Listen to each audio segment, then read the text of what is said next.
on Yeah, I the can. intro video. Hey, all right, guys. Hey, welcome to episode 34. Is that right, Eric? Did I get it right this time? I'm For the pretty sure we're right. for the Drag and Drive show presented by Summit Racing. Y'all, this show tonight is going to be a good one. We're going to cover upcoming events like Death Week, the longest drag and drive in history. A brand new event that I just found yesterday, late last night in New Zealand, which is southeast of Australia, which is kind of cool. And then Southeast Street-N-Yeets. We've got KOTOR and PRI. We're going to talk about all that. And we're going to find out what Ryan Hargett and Tammy Hargett had to do to be the first ever Drag and Drive World Champions because he has signed up for Southeast Street-N-Yeet. And then to end the show, Redwood Rally hosts Jesse and Heather are going to come on and talk about the event. So, dude, let's kick them off with this intro video and then let's get into it, man. Sounds good.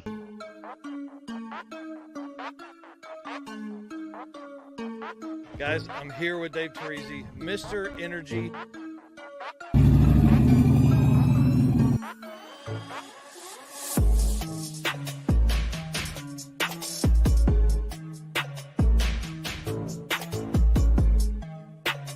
Oh, yeah, I'm psyched to be here. Thanks for having me. And I'm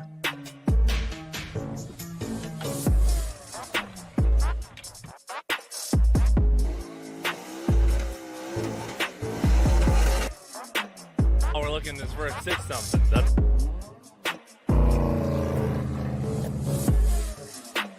Excited you're here. It's going to be a ton of fun. Great weather. What's going on, guys? Thank you so much for having me. I'm really excited about this right here.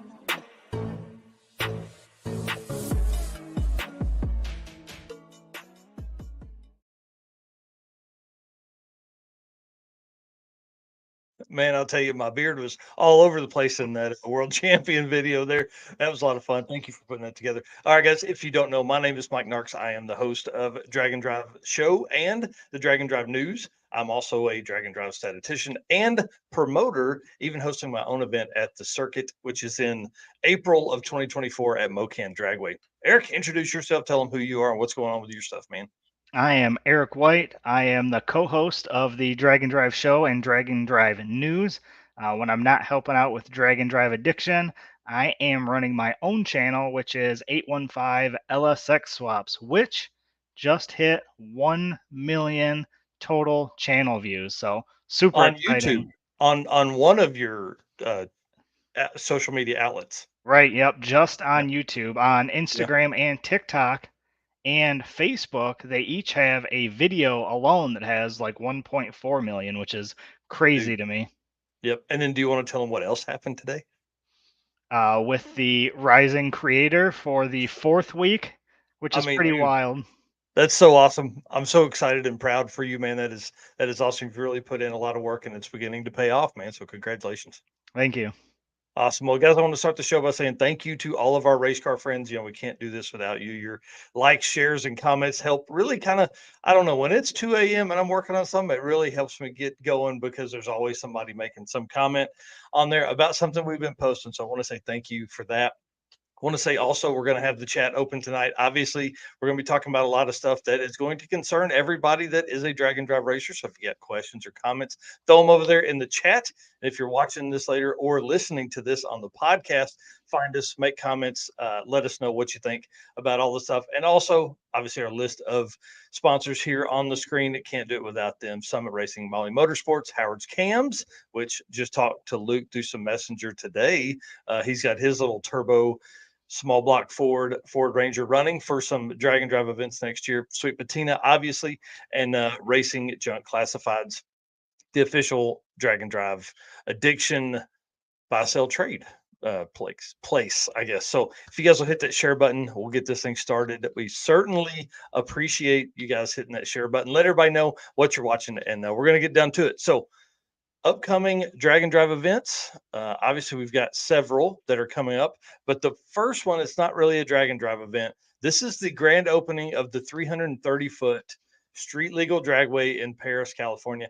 I thought this was cool. I wanted to remind everybody, we talked about this a few weeks ago about this thing opening up, and there's some mixed reviews on 330-foot racing and all that kind of stuff. But listen, this is good for the sport. the way they're spinning it is this gets people off of the streets from street racing and all that kind of stuff. But what I see is this is going to allow like some politicians maybe to come down and make some passes. It's going to allow more people to come in and make passes under no stress. I mean, they're not going to be holding full WDRA races out here for 330 feet.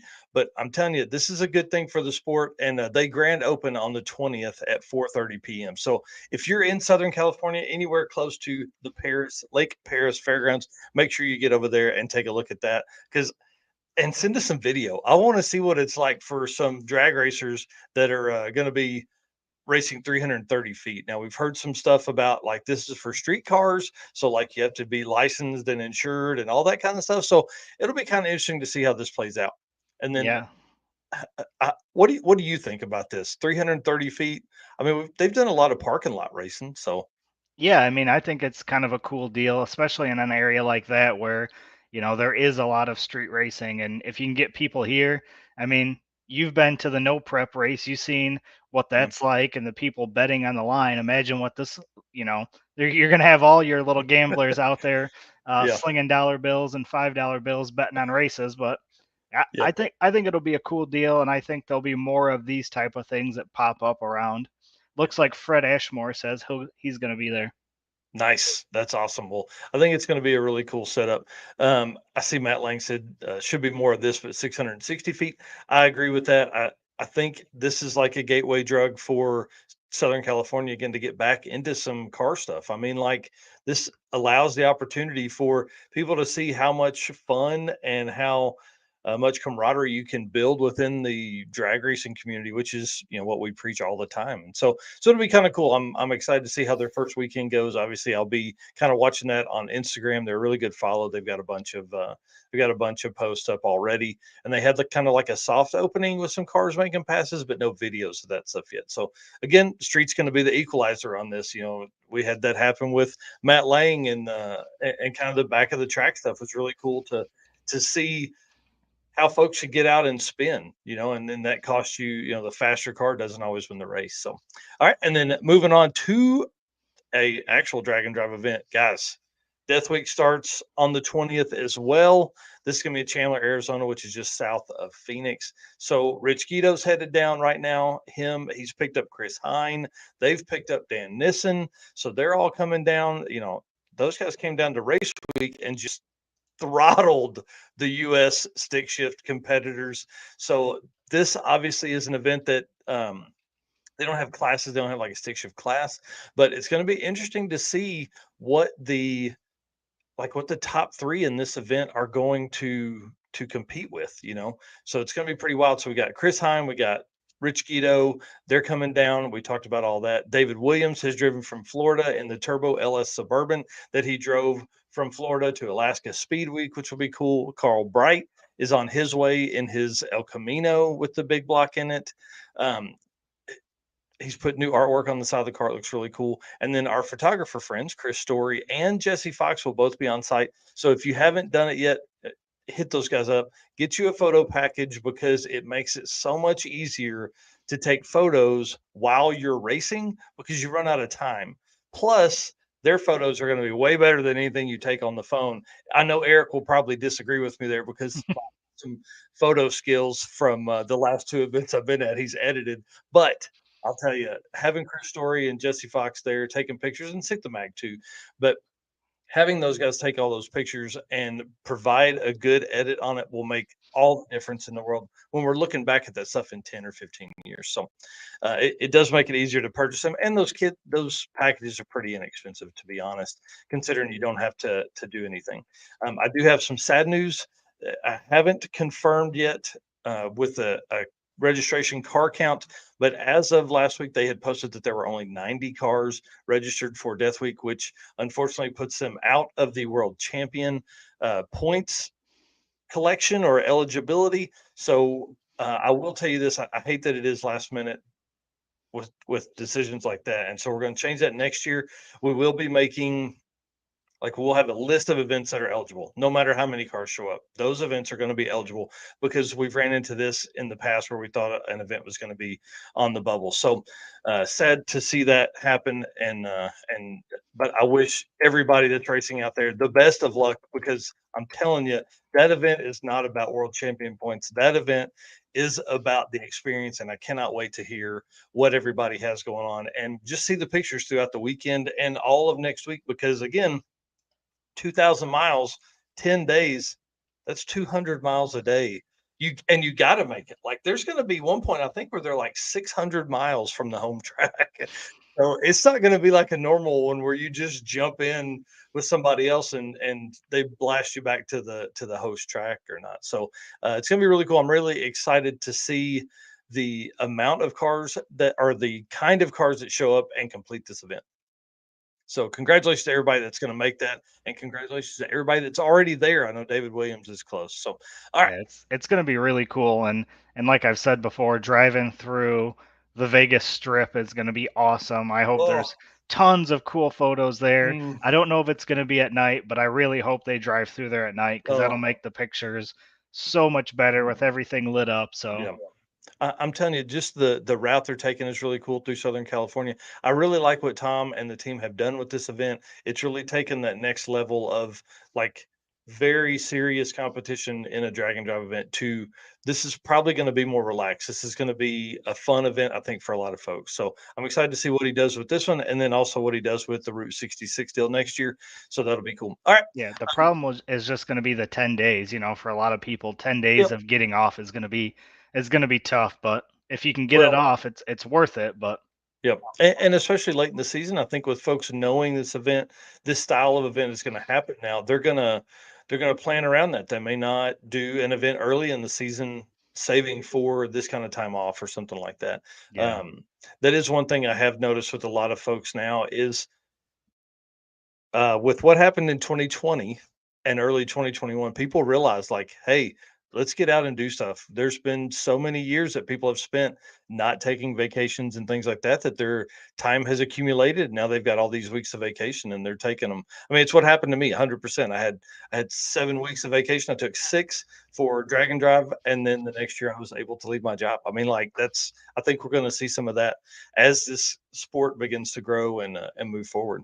yeah. Last year, So, before going up to all the events that I went to this year, I had enough vacation that I worked 3 days the month of December, yeah. which is Yep. cool. But why am I taking all my vacation in December? And Yeah. that's kind of what I thought of last year, and that's why this year it was go to these events Oh, because yeah. there's no reason to have a month off in December. I sat at home for a month. It was That's right. nice, I but was gonna say you didn't sit at home. You worked on drag and drive stuff. I know yeah, because you were a host and all that stuff. Then the one thing that's cool is that we're already looking at 2024 events that Eric is going to be able to go to.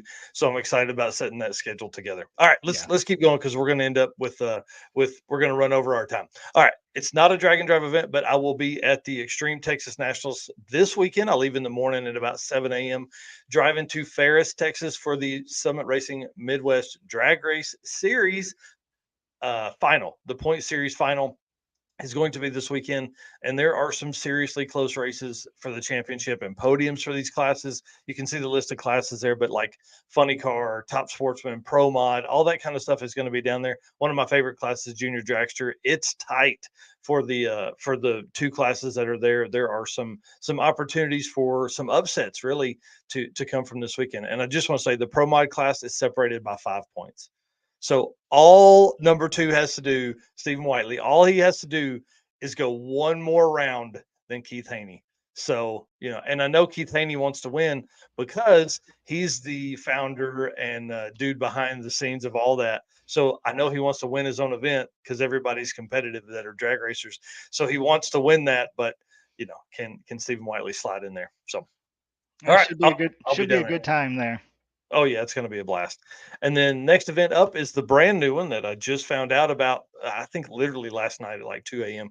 Um, the New Zealand Drag and Drive. This is again a brand new event. They started posting middle of September. Looks like it's a weekend deal, obviously, and it looks like they're going to have the same kind of format that you see with an upcoming regional event. So they're going to do November 4th and 5th, and they're basically you pay them a entry fee. I think it's like $10 or something like that, and then you pay for your way into the track. You find the folks that are running it. You turn in your time slips. They're doing 2 time slips a day, 2 on the 4th and 2 on the 5th. So it's hosted at Hampton Downs Motorsports Park in New Zealand. So that was all the information I could find. We'll have more, obviously, as we come closer to that event. But I thought that was cool to see one pop up, and probably going to be a small event to start because they're doing so late getting to it. But hey, New Zealand doesn't have very many racetracks, so hopefully they get all those cars coming in there. So one thing that this made me think of is in 2024, is Drag and Drive Addiction going to be worldwide? Are we gonna have Mike Oh, at man. any events outside the US? Man, I've talked a lot of trash about going to Miles and Mayhem for a long time. I think it may be time for me to do that. We'll see. I would love to do that for sure. I got to get on getting my passport updated. So, Yeah, it would be cool to check out some of these other events oh for sure. man, I'm telling you that, and Street Week Sweden would be really cool, and then obviously the Drag Challenge in Australia. I think that's what my heart is pulling me to. But man, I don't know at if I can make that one work for 2024. Maybe we're looking at 2025 and beyond. Maybe. Yep. But who knows, man? We've grown a lot in the last 18 months, 19 months now, and so we'll see what happens. All right. Next up, we'll talk about Brandon's question here in a minute on the PRI deal. Next up is Southeast Street-N-Yeet, and obviously I'm putting my notes together for that. It is in 22 days. And what you're seeing on the screen right now for everybody that's watching this is, what is your strategy? That's the question I'm going to pose. I've already got this post scheduled for later tonight too. So you're going to actually race at 2 separate tracks on the same day, which I think is a first. I think they've done it in the past, but I wasn't paying attention enough to it then. But this is really, really cool. I like this thought. I want to know what the racer idea is. What's your plan? Are you going to, well, are you going to get one and done at the first one and then run up to the second one to get your, make multiple passes to get your number?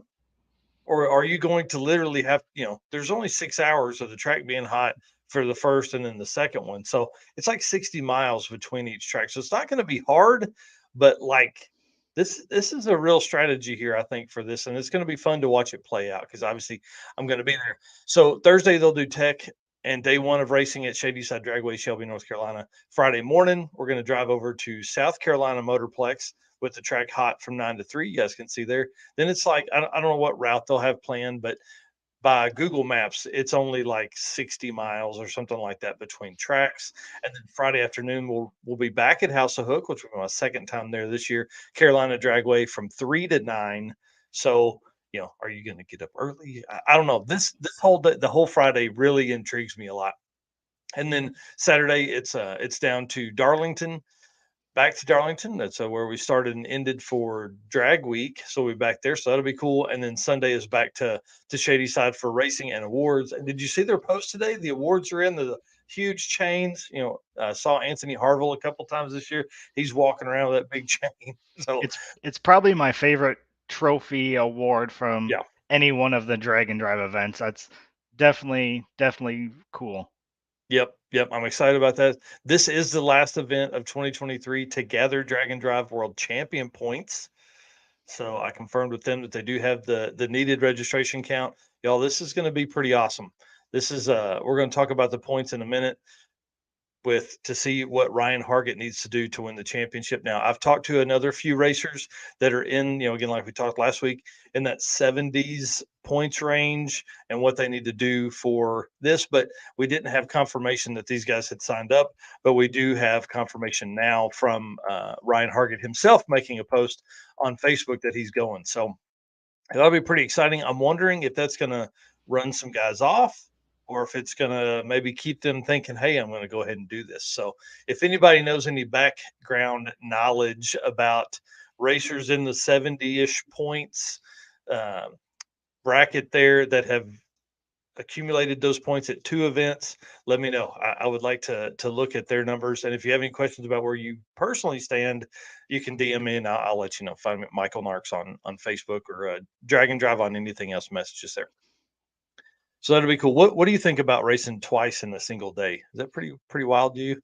I think it's kind of cool. I know, if I remember right, they did that last year because of weather.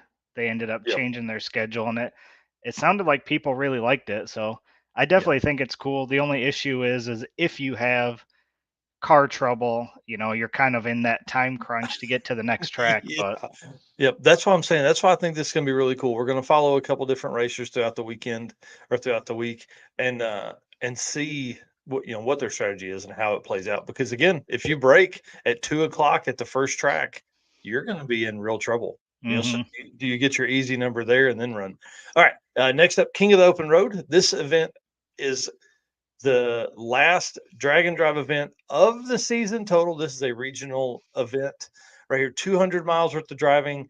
Guys, I've been to several King of the Open Road events. If you are anywhere close to the Texas Motorplex or want to drive down for an absolute blast, this is an event to do it. This is going to be fun. They're rolling out roll racing, which is going to be kind of cool. So they're going to do that.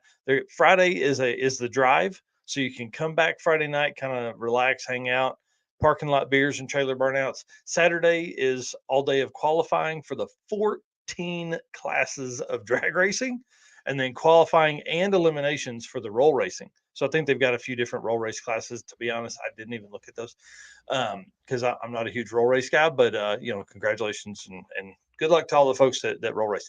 Sunday is the final round of qualifying and then eliminations for the drag race setup. I'm telling you, this is going to be a good time. If you don't follow Jared Holt on social media, you need to.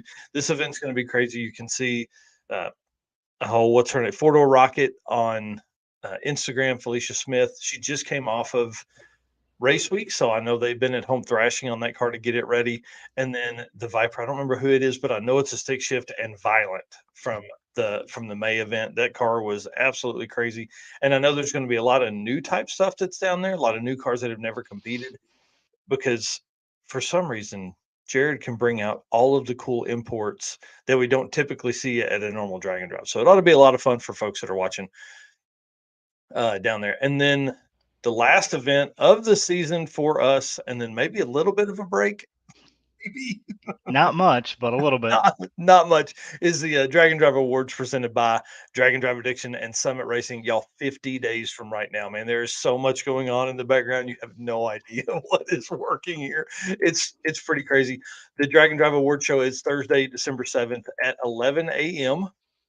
Yep, we're doing it the first day. I have had several people ask why we're doing it the first day. And to be honest, it's so that racer that wins it can go around and brag the rest of the weekend that they were the first ever drag and drive world champion.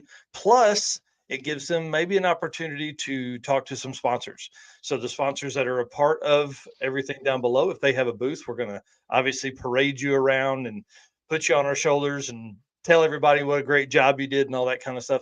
But we're also going to introduce you to a lot of these companies. So that's another reason we did it on Thursday. It'll be easier. There'll be a lot more decision makers that are there. So we're hoping that this can kind of help also step in the right direction for the racer as well.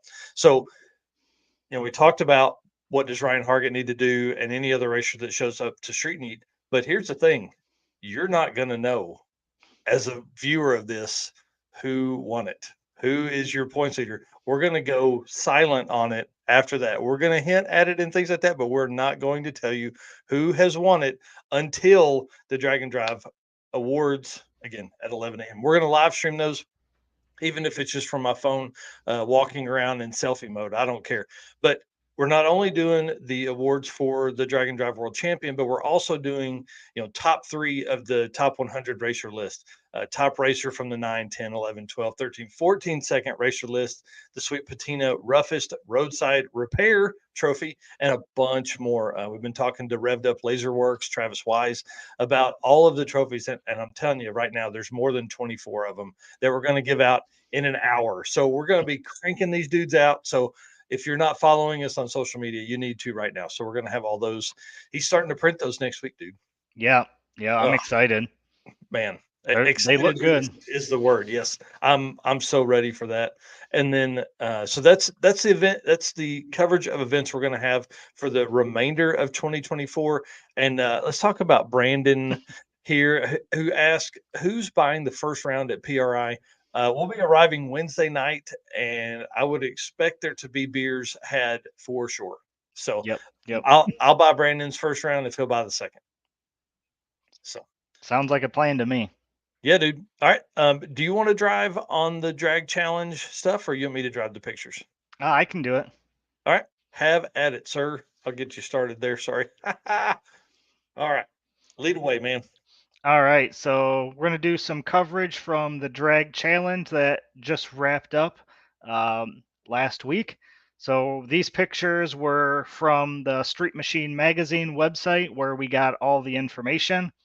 So our outlaw aspirated winner, let me get on the right screen here so I can change pictures, was Daniel Case with the Holden Tirana, I think is how you pronounce it. Yeah, I have no idea. So that's this beautiful purple machine right here. Got a couple photos of that.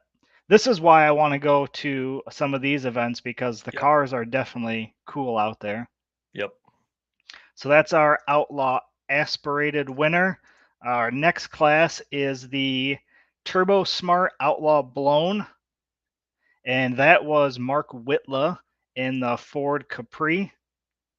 Hang on. I think you're one too far. Am I? I think the Capri is that one there. Okay. Yeah. So this is the Turbo Smart Outlaw Blown winner, Mark Whitla, in the Ford Capri. Yeah, and then the Haltech Radio Blown is Mark Drew, which is this one, and the Holden Tirana again. He reset the overall record twice in this event. So Nice. the first one was a 7:19 at 197, and then a 7:07 at 196. That's awesome. So definitely pretty cool. The next one here is the Pacemaker Radial Aspirated, which was Alan Vila in a Ford Capri. He has won the class at all but one drag challenge and drag challenge weekend events. Wow. So how cool is that? That's pretty awesome. That's a huge snorkel on that car. Yeah, it is. Our next, I take it from this of aspirated means naturally aspirated, and then blown is obviously some kind of power rider. Yep. So the next one is Tough Mounts 235 blown. So that was Tom Wright and a Holden HG Premier. In a 4-door car, bro. That's 4-door. Two 4-doors at least that have won class this year. Yeah. So the Holdens seem to be pretty popular over there. Yeah, I think that's their Chevrolet stuff. So yeah. Next is Carnage 235 aspirated. So that was Louis Jonas in a Holden Tirana. He won by 14 hundredths. dang. So it was a very close race there, and has also ran the fastest time in Drag Challenge 235 Aspo history. Wow, that's cool. So definitely some cool records going on during this event. The next one was kind of a cool one, the Speed Pro 6-cylinder class. Mm-hmm. So this is Emmanuel Debencat in a Ford XW. Nice. So that looks like a pretty unique car there. Right, a lot of 4-door stuff. There is, yep. I did notice that as we were going through the pictures for sure. Like a lot of 4-door rear-wheel drive stuff. Yeah. Can we get some of that, please? Please. Right. And I was reading through there, and it looked like it was a close race. And I forget the other driver, but somebody else had to turn in a 20-second time slip, I believe, which ended up pushing them into the win. Wow. So the next one is Pro Street Radial 8.5 Radial, and that was Clinton Kelly and a Holden HT, which again looks like a 4-door car. Man, that's awesome. I mean, I definitely could get down with a 4-door rear-wheel drive drag and drive car. Oh yeah, you and all your buddies climbing in, hanging out. Yep. So next is the Carnage 9.5 radio class. So this one is Dylan Kane, again, 4-door car. Yeah. This is a Holden GQ. So this was a 950 class. So his passes were 9502, 9502, 9507, and then the last day a 9545. Wow, that's crazy. That's a street race small block power radar kind of Yep. consistency. Yep, for sure. Kind of like our 850 Yeah. index. And then the last one is the Heron Forbes Dial Your Own. So kind of like our Dial Your Own. And this is Alicia Teal. And she won with a split of 0.008 seconds across 4 days of racing. Yeah, she's pretty consistent. And I messaged her earlier asking how many times I've seen her name in there a lot in the historical stuff that I've looked at for Drag Challenge. So I don't know if maybe this is her second or third time to win that class. I know it's at least her second or third time to compete in that event. So that's pretty cool. Yeah, it sounded, when I was reading the article, it sounded like she's a regular at the event. So, Yep. and again, that's a Holden HQ. Again, looks like another 4-door car. So definitely, Okay. definitely Maybe cool. maybe I put that one on my list. Maybe I do Miles of Mayhem and that one. I agree. I think it'd be cool. Oh yeah, for sure. Definitely want to go for a ride in one of them too. Oh yeah, yeah. That's I'll fly in, so I'll just thumb rides all week. There we go. All right. Well, let's jump in here and let's talk about can Ryan Hargett and Tammy Hargett win it all? Can they be the first ever drag? Oh, I see Ryan in here talking too. So I'm going to give you guys the roadmap to how Ryan wins and becomes the first ever Drag and Drive World Champion presented by Summit Racing. But first, let's recap what all they get. Are you ready for this? Yes, They sir. get $500 Summit Racing gift card. They get a free pair of tires plus 2 buy one get one cards from Mickey Thompson Tires. They get custom embroidered world champion jackets for driver and co-pilot. They get a handmade trophy by Cold Hard Art. If you don't follow him on Instagram, you need to right now. It's amazing. They get a one-off world champion decal for the car. So they'll always be immortalized in that. We're actually going to give them a few of those, maybe for the fridge. And if Ryan and Tammy win it, they'll get it for the shop. I'm sure they'll put that up. And then they're going to get a Drag and Drive Addiction swag pack, of course, hats, hoodies, license plate, decals for the car and trailer. We're going to give them, we're going to sticker them up for sure. And then they get free entry into these 2024 events: Southeast Street-N-Yeet, Rocky Mountain Race Week, and Hot Rod Drag Week. So it's 4 free events that they will be able to, compete again, try and repeat for their world champion. And then also they get guaranteed entry into Sick Week and Sick Summer. And we know both of those events sell out. Obviously, we needed, we appreciate Tom guaranteeing us a spot because we won't know who the world champion is until after the registration, of course, for Sick Week and maybe for Sick Summer by then. So that's pretty awesome. They get Precise Built Tools is sending us a torque wrench and case to throw in the car for the week. So that's pretty cool. And obviously, I'm working on a ton of other stuff too. Just can't talk about it yet. Plus, they win the bragging rights of being the first ever Drag and Drive World Champion. I mean, like I'm pretty jealous. You're of the all that first. stuff. That's pretty cool. Yeah. We need to get your Mustang going and I'll co-pilot for you. I'll co-pilot and media while you race it. All right. Currently, you can see behind me, Corey Thompson holds the current points lead at 110 points. So let's talk about how Ryan and Tammy can win this championship, right? Ryan here in the comments says he's working on the car right now. So they're going to have their hands full for sure. They've got 72 points currently. So you have to think they have to make up 38 points to get there. They will need to complete the event, which obviously everybody always figures they're going to complete the event. But this is the first time that they have attempted 3 national level drag and drive events in a single year. Okay. That'll net them 26 points if they finish, giving them 98 points. Then they need to win their class to get 7 more points. I hadn't heard which class they're racing yet, but the unlimited class has seen high 4-second finishes, is what I'm saying.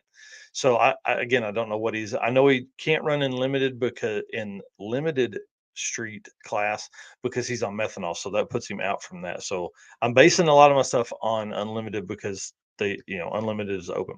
So the unlimited cars have finished in the high 4-second range.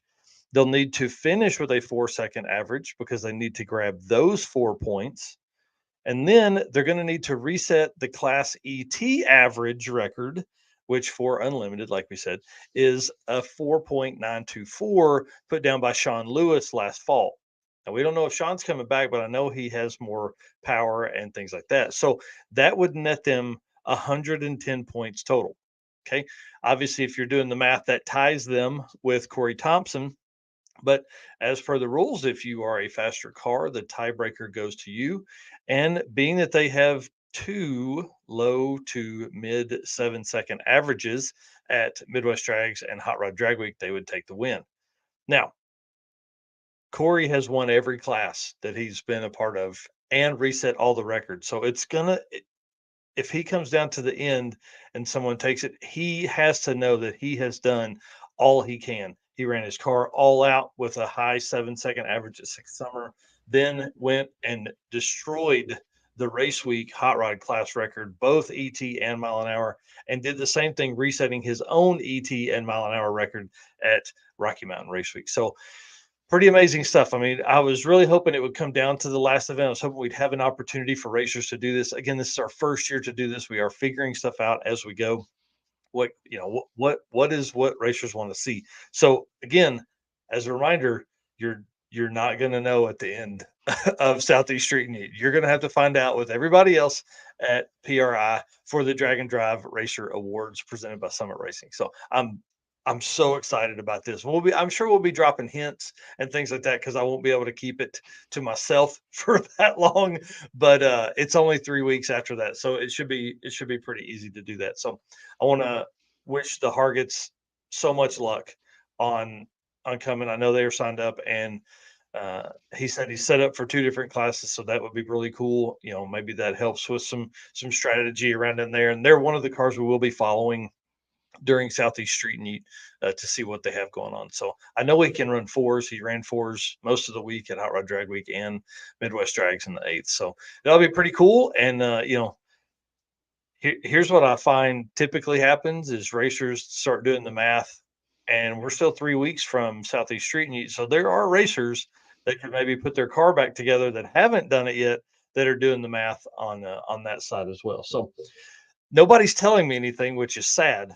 But I'm also not going to nudge them. So Ryan said he's been 468. So you know how it goes. Like it really is and that's him planning to run quarter mile. Like what's he going to do to run 8th mile? I don't know who this is. So Facebook user is in the Drag and Drive Addiction or Drag and Drive Addict Facebook group. So if you'll scroll down to the bottom of the description on the live stream there and give StreamYard permission to use your name, please come back in and say that you're signed up here. I know there are a few other racers that are thinking about it, but I told them I wouldn't put their names out there, but I'm excited to see what can happen. If you go back a couple weeks, you can see, you'll hear names and what it is. So it's all different strategies. Some people want to keep it quiet and try to, sneak in there, and some people are putting it out there that they're running for it. So it's exciting. Yeah, I'm really ready to see what this does to that's Goldstone commenting. Oh, this could get exciting. This could get really exciting because now what does that do to Ryan's stuff? What's that do to his thought process? Which class? One more. It's not that I won't tell you. It's that it's a really difficult decision. Lot on the line either way. It's Jason Hurley. I got you, dude. We've had the conversation with him or about him, not with him, about him and how he can win this and take over. So, you know, he would almost have to do the same thing that Ryan did to be in the same position, and he actually has faster averages than Ryan. So if Jason showed up and Ryan showed up and Ryan ran the best he could and Jason still went, you know, does all what I just said, I guess it probably would, you know, unless Ryan's in a different class, it would come down to who's the faster car. And at that point, Jason's the faster car. Man, this Yeah. could be really exciting. This See could how be really quickly that exciting. just changed? Yeah, yeah. I mean, that's the way it is. Hey, somebody go over there and twist Jason Hurley's arm. It would be great to see him one more time throughout the year because I only got to see him twice this year. You know. So how much was that ticket you told me from Chicago?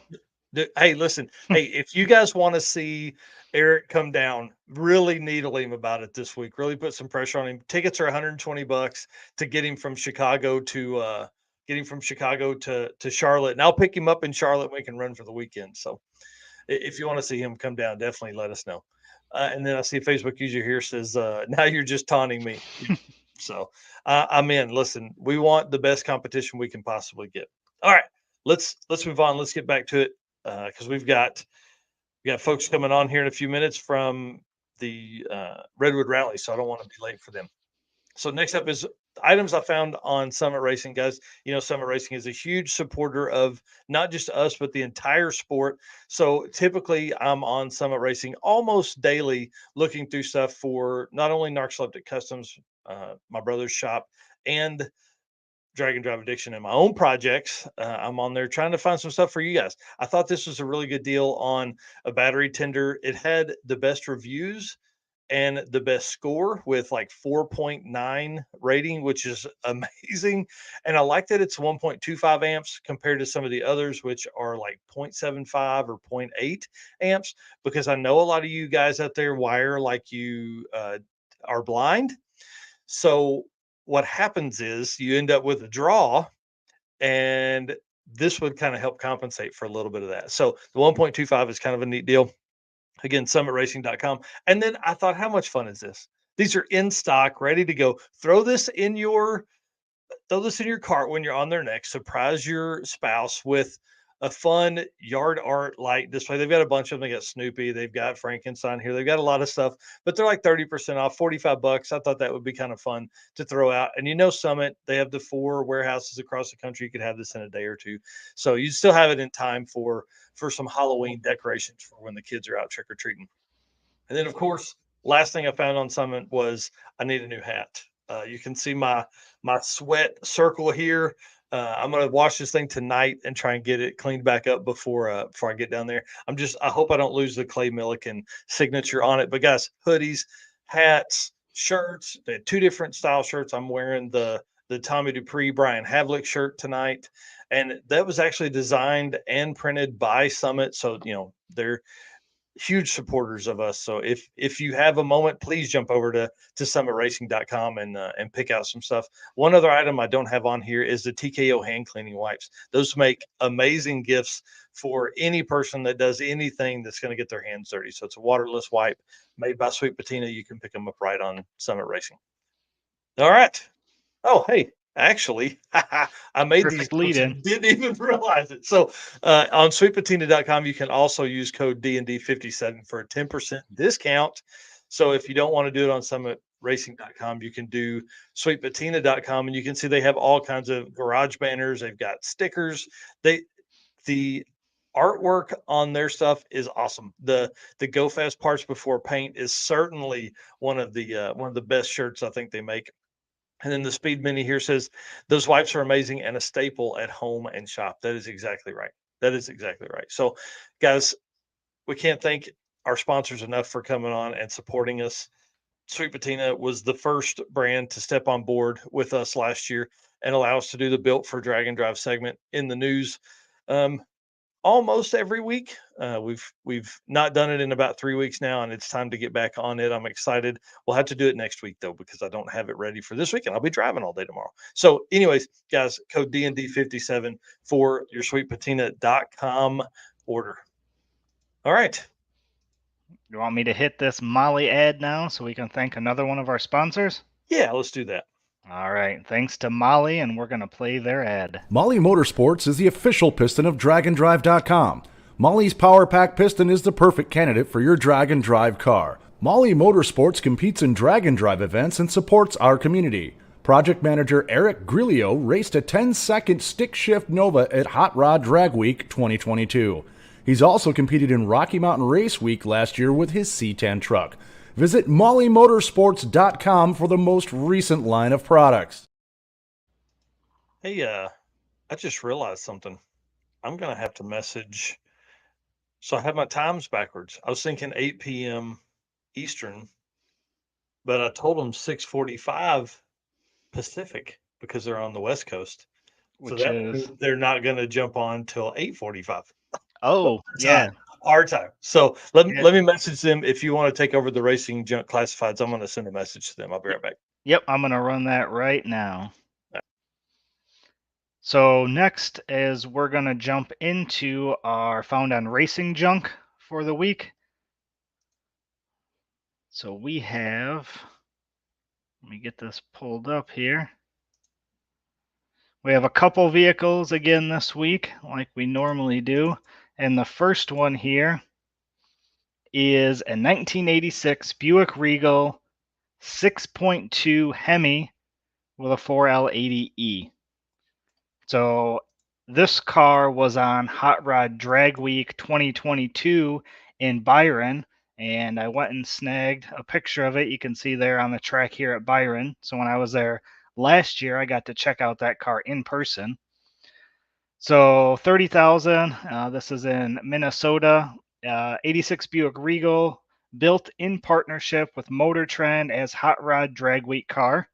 Full QA1, level 3 coilover suspension, including 4-way adjustable, QA shocks, control arms, trailing arms. You can see a bunch of stuff down here. 4L80E, it's 6.4 Hemi heads, Edelbrock supercharger, fast ECU, tons and tons of high quality parts on here. Has ran a 1032 at 135. 990 potential based on mile per hour. So definitely a cool car here. Again, like I mentioned, I seen this in person at Hot Rod Drag Week last year in Byron. Definitely a nice car. Definitely not what you were expecting when you see it pull up to the track. It was a G-body with a Hemi in it. So really, really cool car. I'll scroll through some of these pictures here. You can see all those QA1 parts on there. Tons of suspension parts. I feel like this would be a fun drag and drive car, but just also a fun cruise car to be able to just hop in and go drive around, all that nice suspension work. Yeah, that car stuck out to me. Even when, we were talking about it before the show tonight, it was like how nice this car was and how cool it was to see, QA1 lettering all over it and all the kind of stuff that goes along with it. And being a Gen 3 Hemi was pretty neat. Yeah, I bet this would be a fun car to even do some autocross with too. Yeah. So that's our first car for Found on Racing Junk. Our second one is a 1984 Mustang Street Strip car, which funny thing is I had this on my list from a different week. Same car that you grabbed this week. I've seen this one before.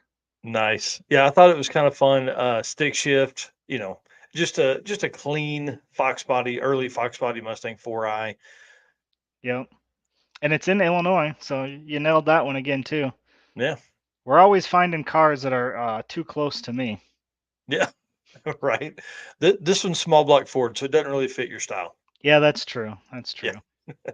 But it is stick shift, which is right up your alley. I do like that. That would be fun. I've said before that if I was going to build another car, I'd build a stick shift car, but the 240 stick shift will definitely do me for a while. So again, another sweet car. We'll scroll down here. True 46,000 mile car.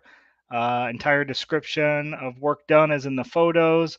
6,000 miles on the build, as well as over 50,000 invested. Paint showroom quality. Interior is super clean. Car is ready for the road or the track. It doesn't need a thing. Tires are almost brand new, as well as the battery. Car does not skip a beat. The underneath is as clean as the rest Rest of the car, absolutely no rust. That's So, awesome. couple really cool finds this week. Couple really nice cars. Lots of work done to them. Yeah, and again, cars that you could literally just go take on a drag and drive. Yeah, There's not build or any. You don't have to do a whole bunch of stuff to get them ready to go. This one needs exhaust, but that's pretty easy. yeah, I say it does. I mean, for some folks it doesn't. I've driven next to some cars that I don't know. It can't yep. be loud. It can't be the muffler. It doesn't have one. Yeah. So, yep, those are our 2 vehicles for this week's Found on Racing Junk. That's awesome. Well, obviously, I hate that I screwed up the situation with Redwood Rally because that's twice now I've missed my timing on that. I was an hour ahead. I was thinking the 8 p.m. Eastern, and then backed up 2 hours. But it was 7 Eastern, and should have backed up 2 hours. So, anyways, apologize about that to them. We'll stay here for a minute. I do want to talk about Midwest Drag Race Series because I had those notes on here to talk about if we had the time after they were on here. So one thing I do want to say again, thank you to everybody. Thank you to the race car friends. Thank you to our sponsors, everybody that has been with us on this, y'all. This has been a crazy year for sure. All right, so let's talk about the Midwest Drag Race Series. I'm going to pull up the artwork from earlier so people can see some other stuff on it. Again, this is an opportunity that was afforded to me by Daniel Green. Danny Diesel is what everybody kind of knows him as. This is a neat deal. Last time I was able to get on the microphone to help announce for the National or Nostalgia Drag Racing League, and then also during pro mods and stuff with Luke. So I'm hoping that I think Luke is going to be there as well. So that'll be kind of fun to maybe get that opportunity again. I'm not saying I will be, but you can actually watch this on Flow Racing for the live stream. And then they'll have a lot of stuff that'll post to YouTube and Facebook and Instagram during the weekend. But we'll talk about some of the races that are close. Pro Mod again separated by 5 points between Keith Haney and Steve Whiteley. It's a big deal. They've attended every race all year, so it's not like somebody missed a race and they got an easy win. But like Keith Haney's currently in the lead, and if Stephen Whiteley goes one round more than him. So each round win to them is worth like 20 points. So it could be really cool if we come down to the finals and that. And that's what my plan is, to do research as I drive tomorrow to see how many times that's happened and all that kind of stuff, and provide those notes for Luke, the announcer, or myself if I get that chance. So, and then Top Sportsman has a close race for second. I don't think they can catch the first place racer.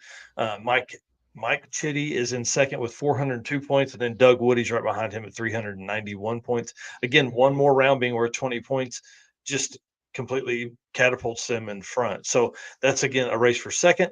And then Top Dragster has a close race for third, separated by Doug Henry and Anita Strasberg, who I think Anita has been to every event, and she's typically one of the fastest racers that's out there. They're separated by 24 points. Again, I like the point series on this, 20 points for a round win, but you also get points for qualifying, like where you qualify in the stack of 16 racers and all that kind of stuff. So this has really been a blessing for me because it's going to allow us to look at some things for the 2024 World Champion points a little differently as well.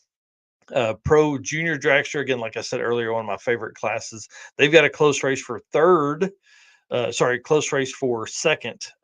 3-racer competition in there for second place. So currently holding second is Brody Zimmerman, 385 points.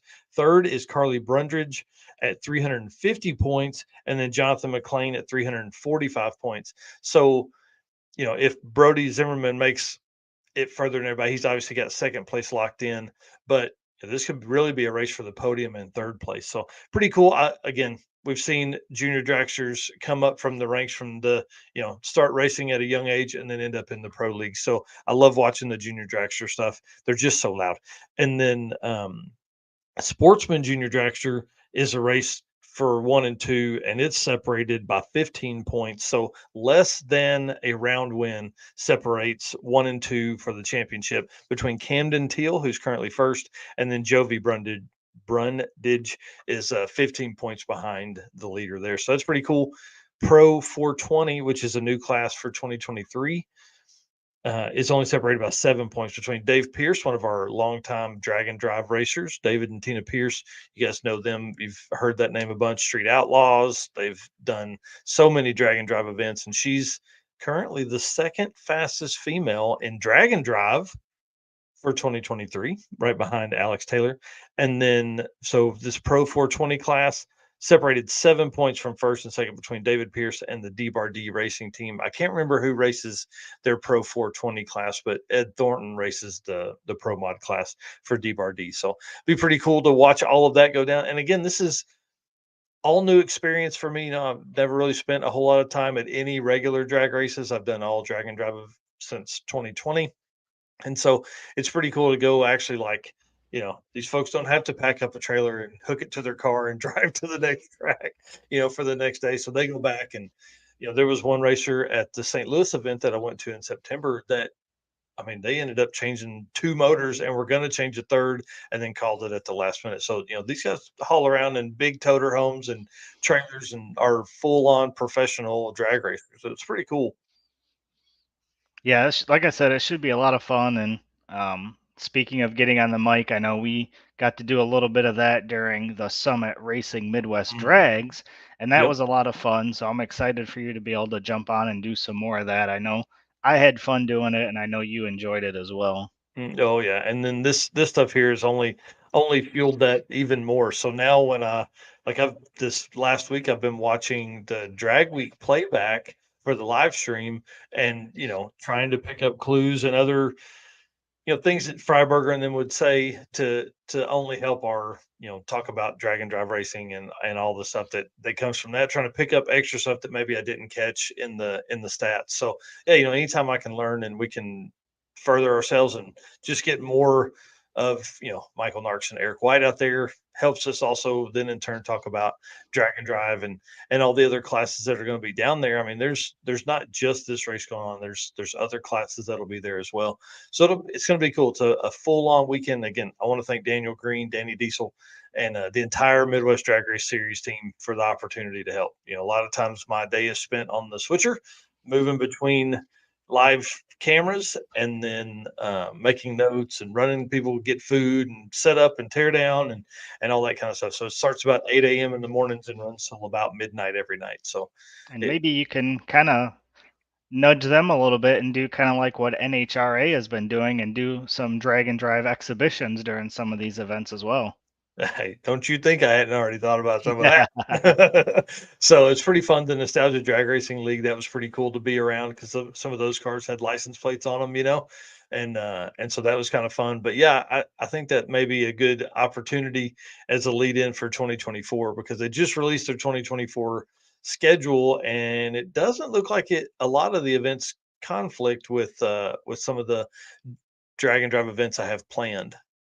So Yeah, so that'd be kind of cool to maybe be able to get some cars and make some, again, exhibition passes if people are near those racetracks for sure. right. And then one more thing, going back to PRI, I know I've shown this before, but we've got these special edition stickers that we're going to have with us. Again, we've got 300 of them, so we will have 100 for each day for Thursday, Friday, and Saturday to hand out. So the first 100 people to come by our booth will be getting one of these stickers. And then we've been talking a little bit about it. I think we're going to possibly have a new product there that we're going to be able to show off. I don't know if we'll have them ready to be sold yet, but we will definitely have some trial pieces that we'll be able to show off. So I'm excited for that as well. Sorry, I'm messaging Jesse Adams directly. Oh. See if I can snag them real quick. Yeah, I'm excited, dude. You've been doing a ton of work behind the scenes, helping, you know, expand our merch lineup and all that. So, you know, again, right now we're offering all the stuff on summitracing.com with like all the stuff I'm wearing tonight. But we still do have the OG Drag and Drive hats. And then, of course, the Drag and Drive shirts and stuff you can buy through us. And I'll have some this weekend down there in the car with me. But decals you can only get from us. So if you want a 12 or 24 inch, you can message me or Eric, and we can get that over to you. Yep. And then also don't forget the license plates. We got those as well. Yep. Yep. I got those. I got a whole stack of those in the car. I say a whole stack.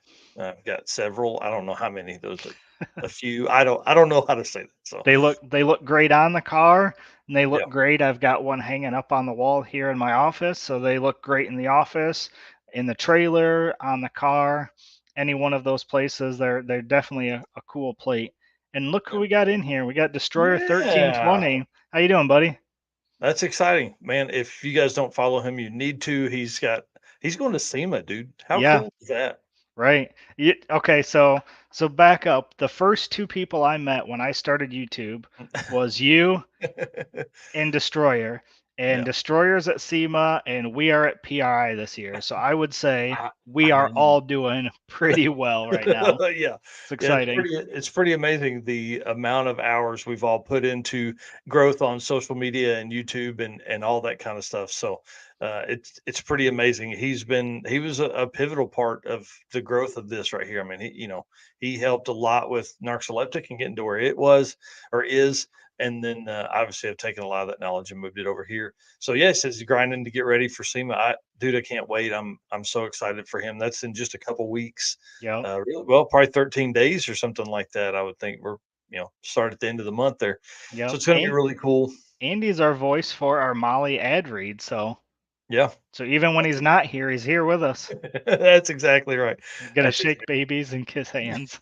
yeah, all week. He'll be so tired of talking to people. It'll be so good. I'm really excited for him to be able to do that. And what's funny is that whole thing started just as a way for him to help Mopar racers. If you guys don't know, what he offers is a cover plate that would cover your neutral safety puller. I don't know what you would call it. Yeah. Neutral safety release, I Strap. guess. Yeah. Yep. And so in Dodges, that's a strap just inside the center console. And so his product covers that and prevents it from being as easy to get to. You have to essentially pull the entire center console apart. Now, I'm not saying it's can't be stolen as well, but this would definitely help take it out of the hands of some folks that just really they can't help themselves. They can't Yeah, help definitely. themselves. It's a theft deterrent system, is what Yep. he calls it. So Yep. Yeah, and it definitely is. And again, it's very reasonably priced. So if you are a Moparian on here, you need to hit up Destroyer 1320 and get you one of those. I think they're pretty inexpensive, especially compared to somebody getting your baby, your yeah, Hellcat, Challenger, Charger, Dodge trucks. I mean, I think they've got it for a little bit of everything. So and I that's think I've got a code. Destroyer can correct me. I don't remember if it's. I think it's 815 LSX, which will get you a discount on the Destroyer website as well. nice. Nice. Well, I haven't heard back from Jesse and them, but I'm going to go ahead and we'll talk about the circuit for a few minutes until maybe we can get an answer back from them. We can't spend 45 minutes waiting on them and then kick it back off. I'm too tired for that and too much to go tomorrow. Um, but tomorrow, or yeah, the circuit kicks off April 19th, April 18th, actually, at Mocan Dragway. We're doing a big pre-party. I've got all that set up. We're going to have a racer and participant, co-pilot or family or whatever, pre-party at a local restaurant there in Southwest Missouri.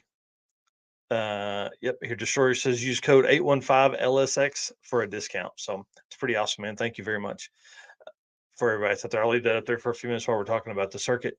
But this year's going to be nuts. We're going to have a crazy time. We've got 2 tracks set up, 3 days of racing. We're the first time we've done that in a long time, especially at this level. We're capping the entries at 150 cars. Last year we had it at 100 and then expanded to 125 and sold out immediately on the second round. So 125 or 150 cars is our number for this year. Just heard back from Jesse. He said he was going to call Heather and see if they can get on now. So yeah, so pumped. I see Speed Mini saying so pumped for running the circuit. It's going to be a lot of fun. So we're doing a pre-party for the racer and co-pilot. Then we are doing Friday morning. We're going to do tech and stuff like that at Mocan. Obviously, this will be our 11th year to host an event at Mocan. Appreciate them for all the support they've given us in Joplin, Asbury, Missouri, actually. So we're going to race there probably 11 to 5-ish, something like that. And then we're going to hit Route 66. We're going to actually loop up like we did last year for the racers that are watching that participated last year. We're going to loop up and hit 400 into Kansas and drop down to Galena, which again is the inspiration for the Radiator Springs in the Cars movie. And there's a spot, we went to Cars on the route last year as our checkpoint, but there's actually a shop right down the street. And after the event last year, they sent me a message, said, "Hey, is there any way we can get up? Is there any way we can be on the route next year?" So one, I wanted to go back to Galena. I think that's a really cool city. So we'll loop around, hit Galena, and then we're going to take Route 66 from Galena all the way to Springfield, Missouri, which is by the signs in Springfield. And I got to find out some history here, but it says the birthplace of Route 66. So I know it starts in Chicago, but I don't know if maybe they started building in Springfield or what. But it's going to be kind of cool to follow that route, that direction, because last year we went 66 from Galena southwest into Oklahoma towards Tulsa and things like that. So it'll be kind of cool to go the other direction. So that'll mean we will have driven about 300 miles of Route 66 in that part of the country for the circuit drag and drive events. So I don't know what we're going to do for, there's not really anything planned currently for Friday night. So we'll probably grab some dinner somewhere. We'll have like, hey, we're all going to go here to eat if you want to. It won't be like the pre-party for Thursday night, but Bass Pro Shop is there. There's a lot of small motels that are in Springfield that follow Route 66. So my plan is to set up with one of them and get like a room rate and things like that. And then, maybe ease over. Bass Pro has a really cool aquarium. They have all the stuff in Bass Pro. And this is, the first Bass Pro that there ever was. So it's the biggest. It's just big facility. So tons of hours can be spent in that. I think when we went to the aquarium, we spent like 3.5 or 4 hours just walking around there. So everybody that wants to make one pass and be done, you could run over to there and you could make your pass at Mocan, drive the route, hit your checkpoints, and then pop into Bass Pro for a few hours and spend some time. And then everybody will catch up to you and eat some dinner and all that kind of stuff. And then Saturday, we're going to race at Ozark Raceway Park. And then we're throwing another racer party on Saturday night. Somewhere. I'm not releasing any of that stuff yet, but it's going to be a blast. Something competitive and something kind of fun. So anyways, I see Jesse is in the back here. So I appreciate him moving all of his time up because I was an hour off on my schedule. So let's bring him on now. Sir, how are you? Hey, again, thank you. Thank you very much. Yeah, no problem at all. I'm good. I'm hoping Heather jumps on. I just texted her and said, hey, they have the times messed up. But if you can jump on now, jump on. But I didn't want to let it sit another week.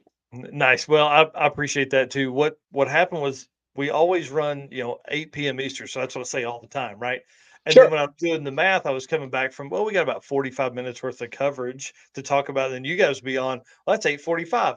Well, you're 2 hours behind me at Central Time, which would be 5:45 your time, not 6:45 your time, like I said. So anyways, thank you for coming on. Appreciate that again. If you guys don't know who Jesse is, he is the owner of Redding Drag Strip and one of the guys behind Redwood Rally. So there's been some changes on the Redding Drag Strip front. We won't get too deep into that, but there's been some changes there. Yeah, the Redwood Rally. Heather, she used to work for Redding Drag Strip as well, and then when she left, we kind of bounced some ideas around, and I wanted to do a drag and drive event for quite a while, and she's perfect. So I asked her, hey, can we help? Can we partner up? We use your marketing side and your tech savvy side of things, and we use my networking side of things, and let's put an event together. That's awesome. Well, if you guys have been on the show before talking about this, when you guys first announced you came on to discuss it, and the consensus then was you attended a drag and drive event, a big one in Australia, and you're like, I got to do this thing. And then she's like a marketing genius. I don't know if everybody has seen all the coverage that you guys put out from the event. So it was just like you guys pairing up to do this event made so much sense. Oh, it was perfect. Yep. Yeah, I see Nathan Clark just chimed in on the comments there. Nathan's from Australia, and Nice. he came and did Drag Challenge with us as well. So the Australian Nice. Street Machine Drag Challenge, that was awesome, and it had me hooked.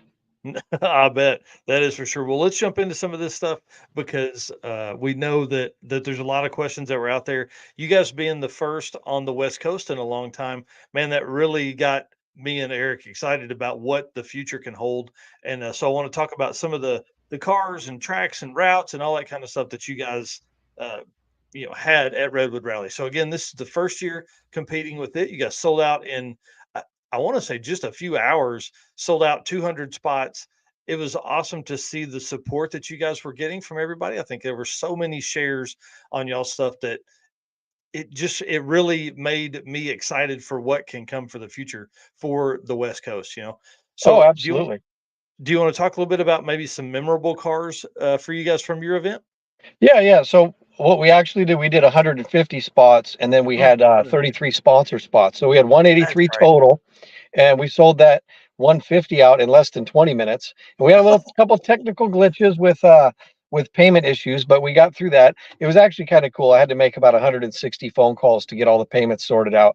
But I got to meet all of the racers months and months and months before the event, and they got to see, like, that's what I do. I want to make sure racers have a good time, and I want to fix issues, and we took care of all that really well. Some of the memorable cars,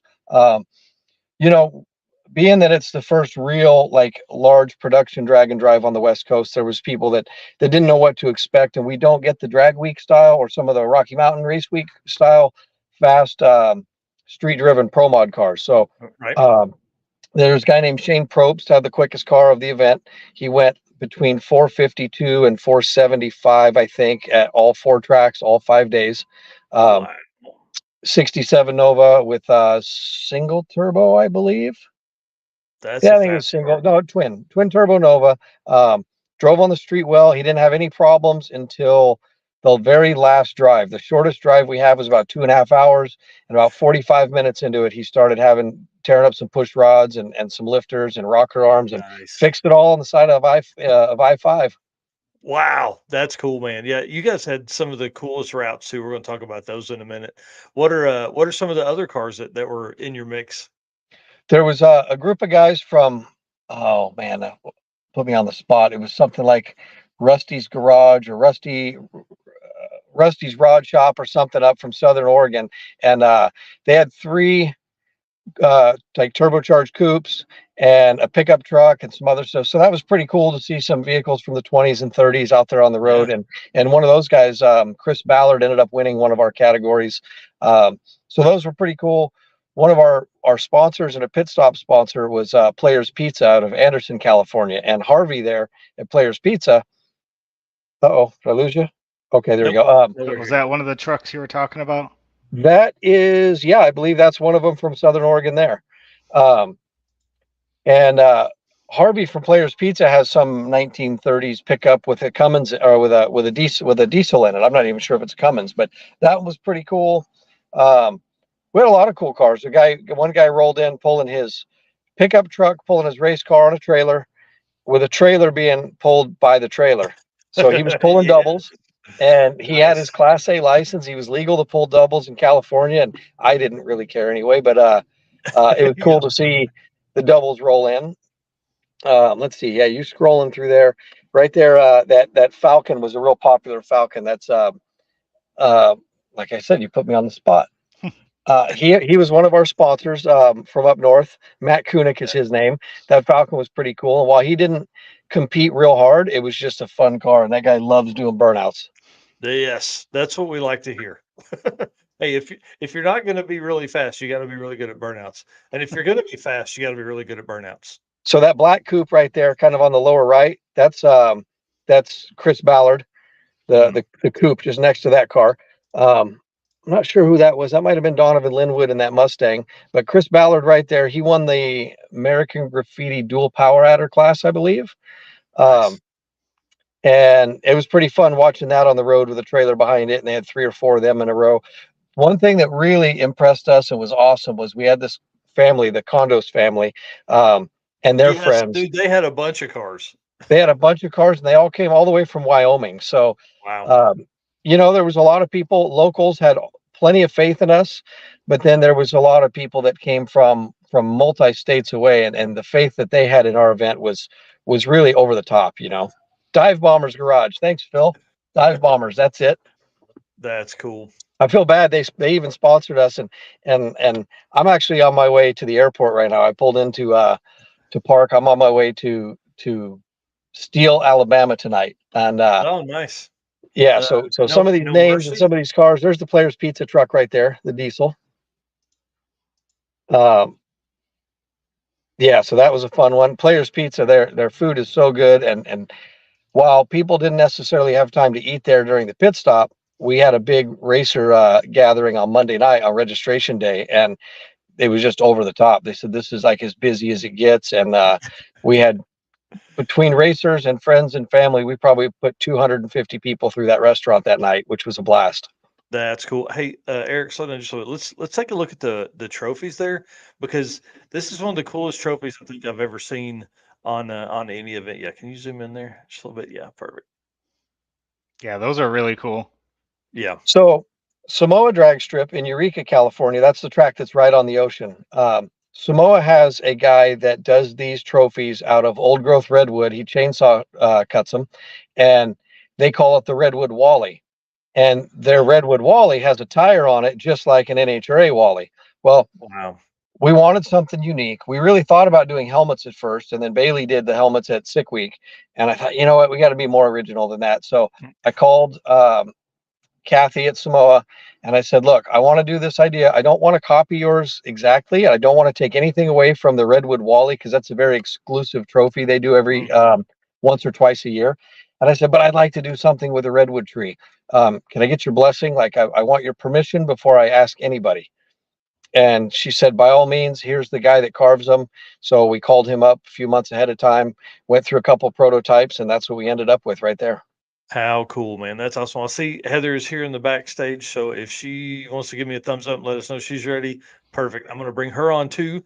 And hi, welcome. And we're basically running through some photos here of, and asking Jesse what his memorable cars, memorable route stops, all that kind of stuff. So we'll ask the same thing to you.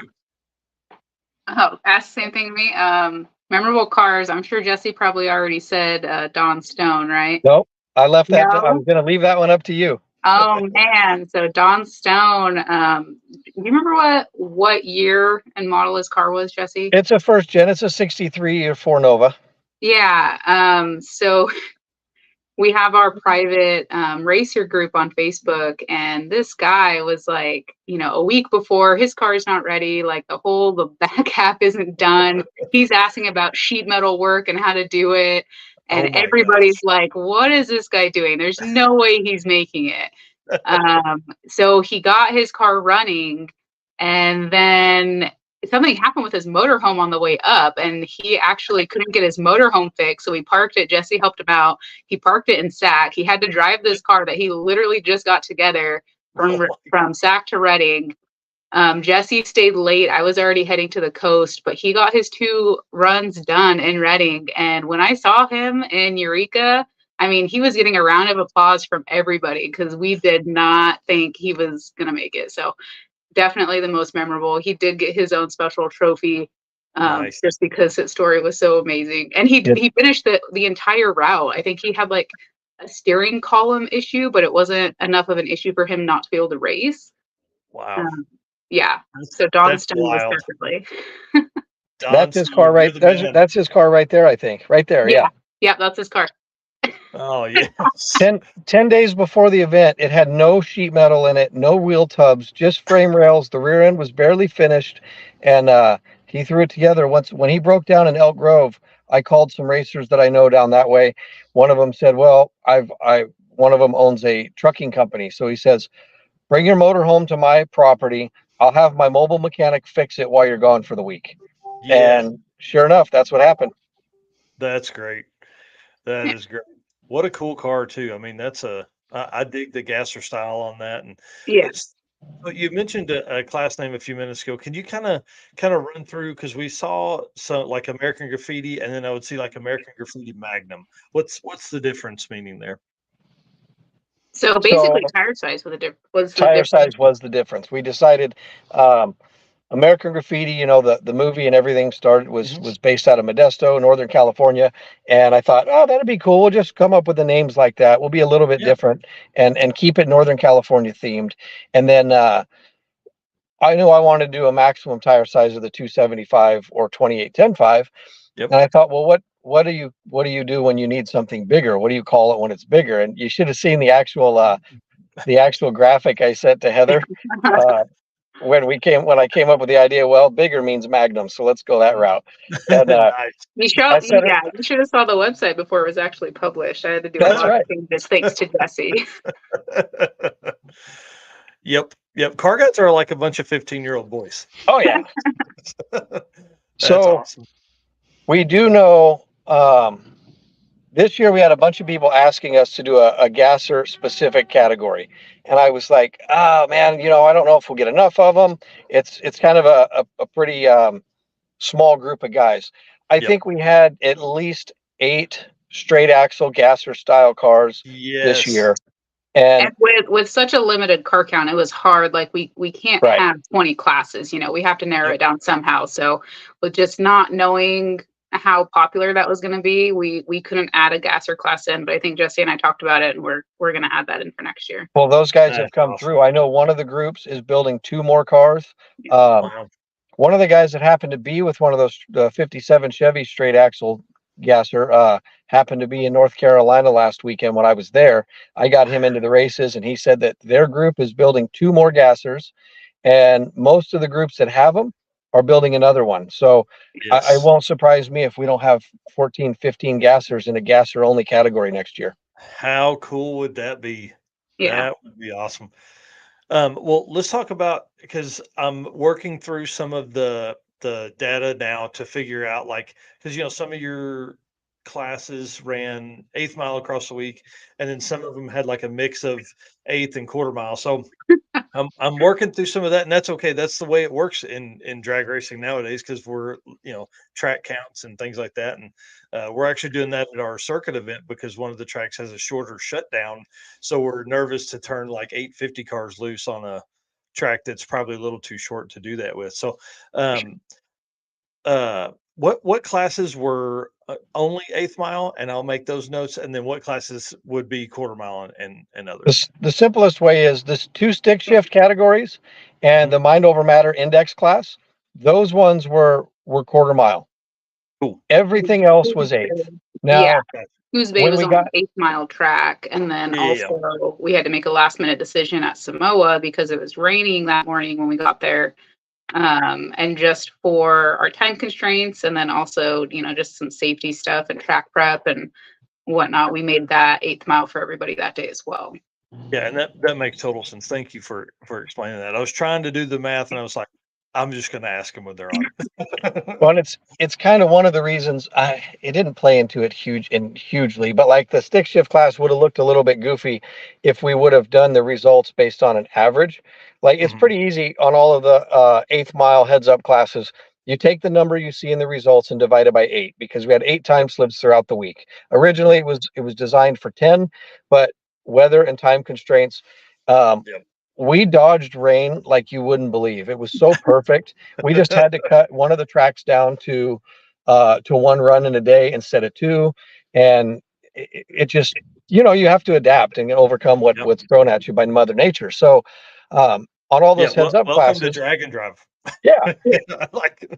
So on all those heads up classes, you just divide it by 8, and you'll see what that racer's average was. But everybody does the average. I thought it'd be cool to do an overall. In hindsight, I realized it was slightly confusing because people know what they're used to looking for. Well, but it didn't change anything as far as results go. Yep. And so Drag Challenge does this, that, and Street Week Sweden do it all the same way. So like they're, because it's much easier if you're going to throw in an 1/8 mile day, or like you guys had, you'd planned for 10 passes, you end up with 8 or 9.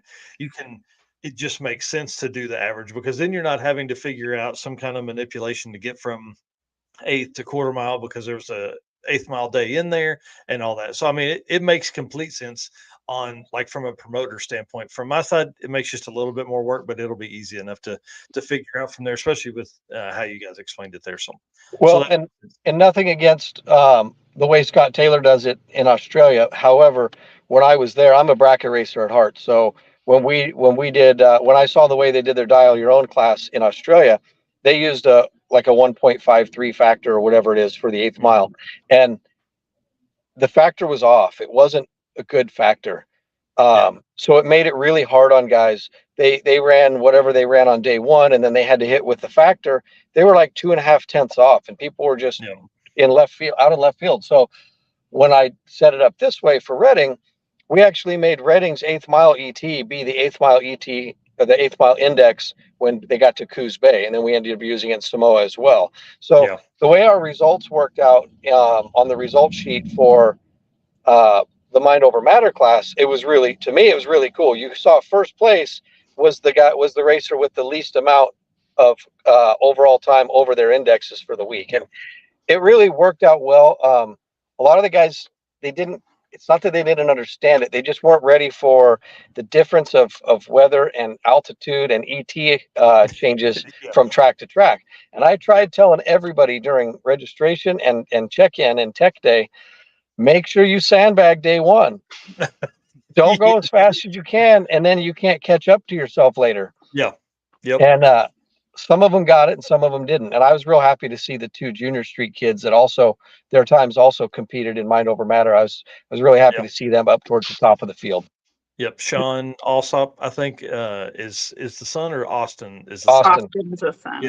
Man. That kid is going to be a force to be reckoned with. Oh yeah. And then Dylan Ellsworth.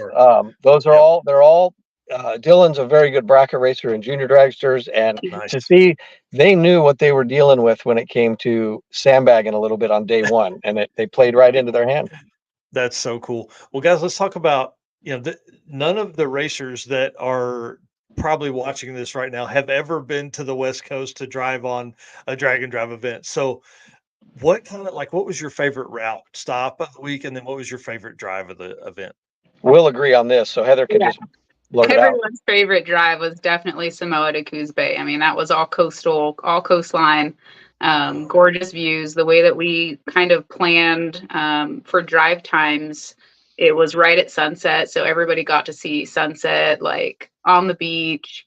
And as far as pit stops, we did pit stops a little bit differently. So we had our focus was really celebrating the smaller communities. All these tracks are in like little small towns, and so we had local businesses be the pit stops.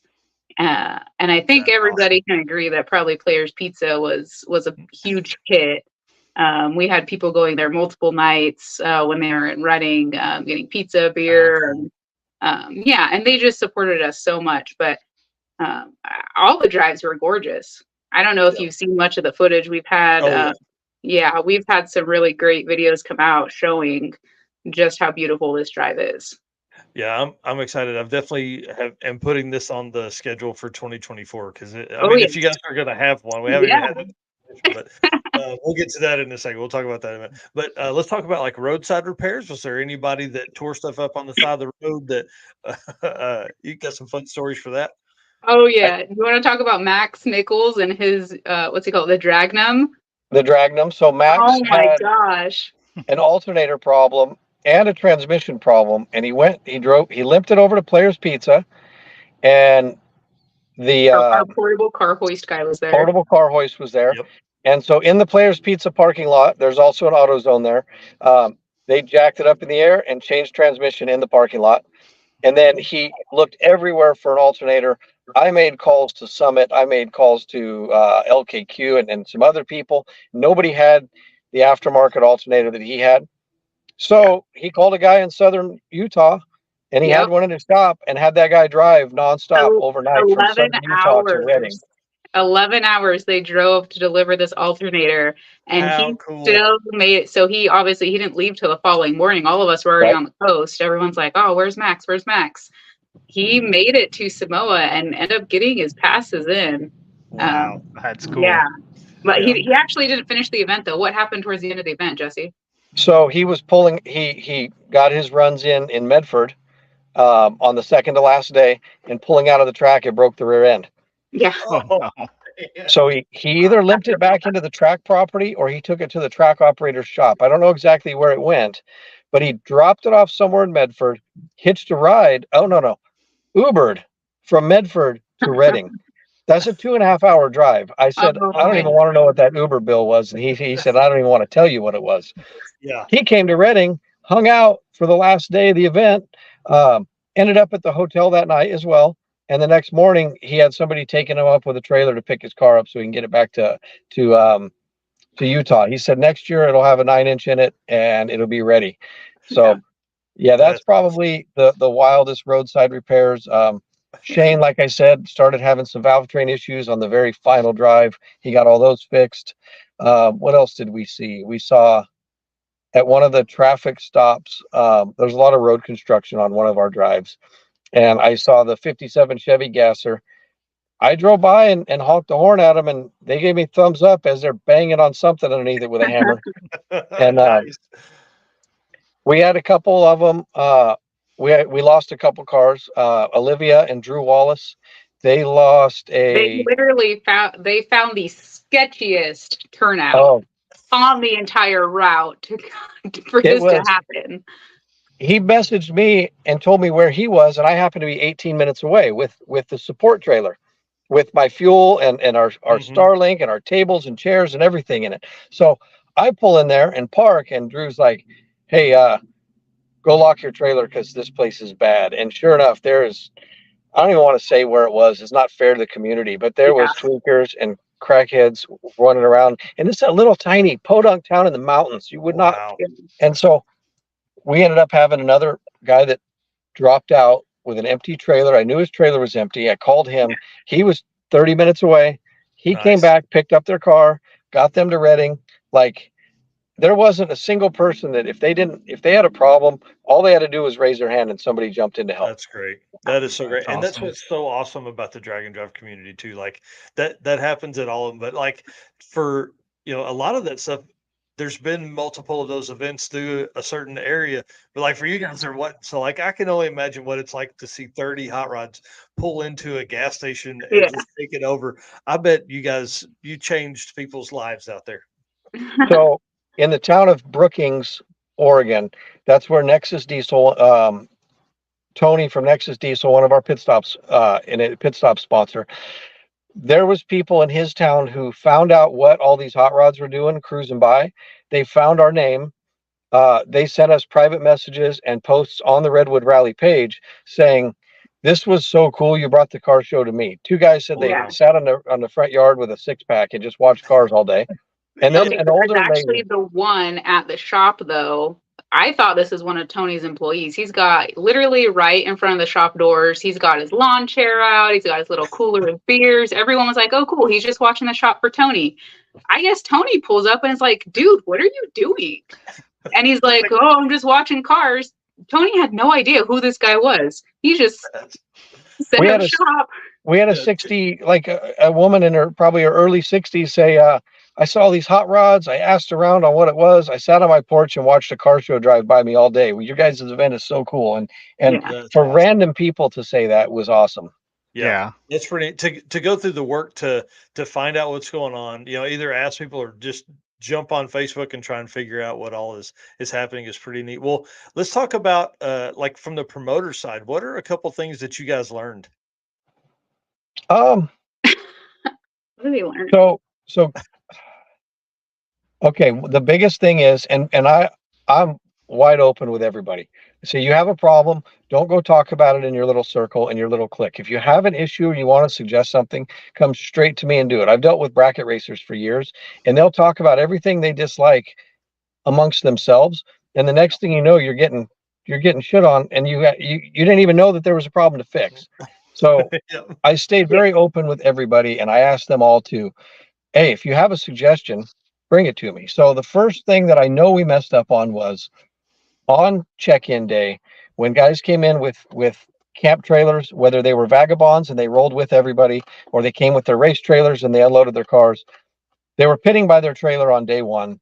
And I think most people were not going in and getting tools and stuff out of their trailer, but it was very hard to police on our end.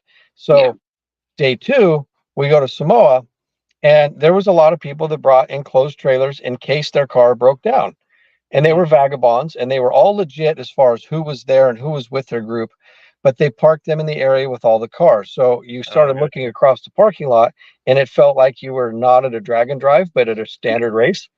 Yeah. And somebody brought it to my attention, and I went and talked to people, and we didn't push it to police it extremely hard this year, Yep. but it's on our radar. Next time, Yeah.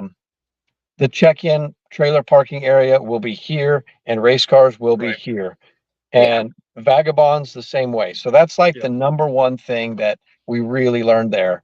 And kind of going back to what Jesse said about encouraging people to come straight to us, you know, we waited a few days, but the week after the event, we did a Facebook Live, or we did a live in our racer group. And we literally asked him, like, hey, what worked and what didn't work? Like, we That's a need great idea. constructive criticism because we want to get better. And it's ultimately, this is for you guys. So how can we make this a better experience? Mhm. So I don't know if all the drag and drives typically have host hotels in each city, but we had host hotels at each city, and we booked out like 85 rooms at every one of those hotels. So the majority of our racers were at those hotels or at the track. Well, Heather and I, every night we'd get to the host hotel where we were staying as well. And yeah, we were beat and we were tired, but we still went to the bar and went to the restaurant and sat and talked Yep. to racers for hours. And Yep. that's where we really said, tell us what you think. What should we do here? What should we do there? The number two thing that we picked up on, and by day 3 we fixed it, was I thought it was a better idea to run cars down the track with mind over matter, because you're getting a bunch of cars down the track and getting heat in the track and getting the prep kind of tuned up for the day. Well, it was brought to my attention, and guys were totally right. You got guys that take 2-3 hours to switch their cars over from street driving to race mode. Yeah. Well, they didn't run until later in the day. So they did their changeover in the morning. Then they sat around and waited for the mind over matter class to be done. Then we got through 2 rotations of cars. It was later in the day before they could do their changeover back to street mode. So And guys the were mind over saying, matter cars were already on the road because and those, a lot of those guys, they just got to pack up and go. yeah. So the drive-in street cars, all they had to do was pack their chairs and maybe swap tires and go. So once we got that, and we understood where we kind of missed the bar on that one, by day 4, we ran the heads up categories first. And by running the heads up categories first, those guys got to be changed over in the morning, get their runs in, change over while everybody finished up, and get on the road sooner. And it was much smoother. And like you say, it's what we learned. Yeah. Well, one thing too that reminds me, did you allow street like hard tire stuff in there, or was it like all radials and slicks? No, we had street tires. Obviously, it depended on what class you were in, but yeah, Yeah, mind over makes matter, sense. they could all have street tires.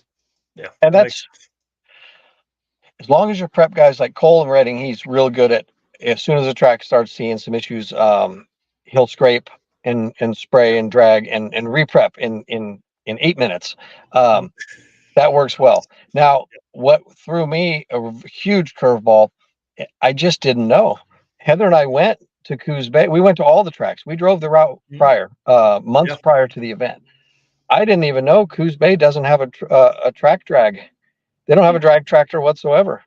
Yeah. So they go out there and they scrape once every couple months, and then they spray glue in the morning and they race through the day. And their burnout box is in a weird location that's like 150 feet past the stage beams. And once we got started that day, it was raining. There was mud everywhere, and it just wasn't. They didn't have a broom. And like I asked Drake, I said, "How do you do this without the equipment?" And he says, "I'm just a little small time track." And I said, "Well, everybody's in the same boat. Every racer there was dealing with the exact same thing." So I kind of had to take charge a little bit. I moved the burnout box to like 15 feet behind the starting line. Had to be careful because guys that weren't paying attention would just back right through the water again and have to do a second burnout.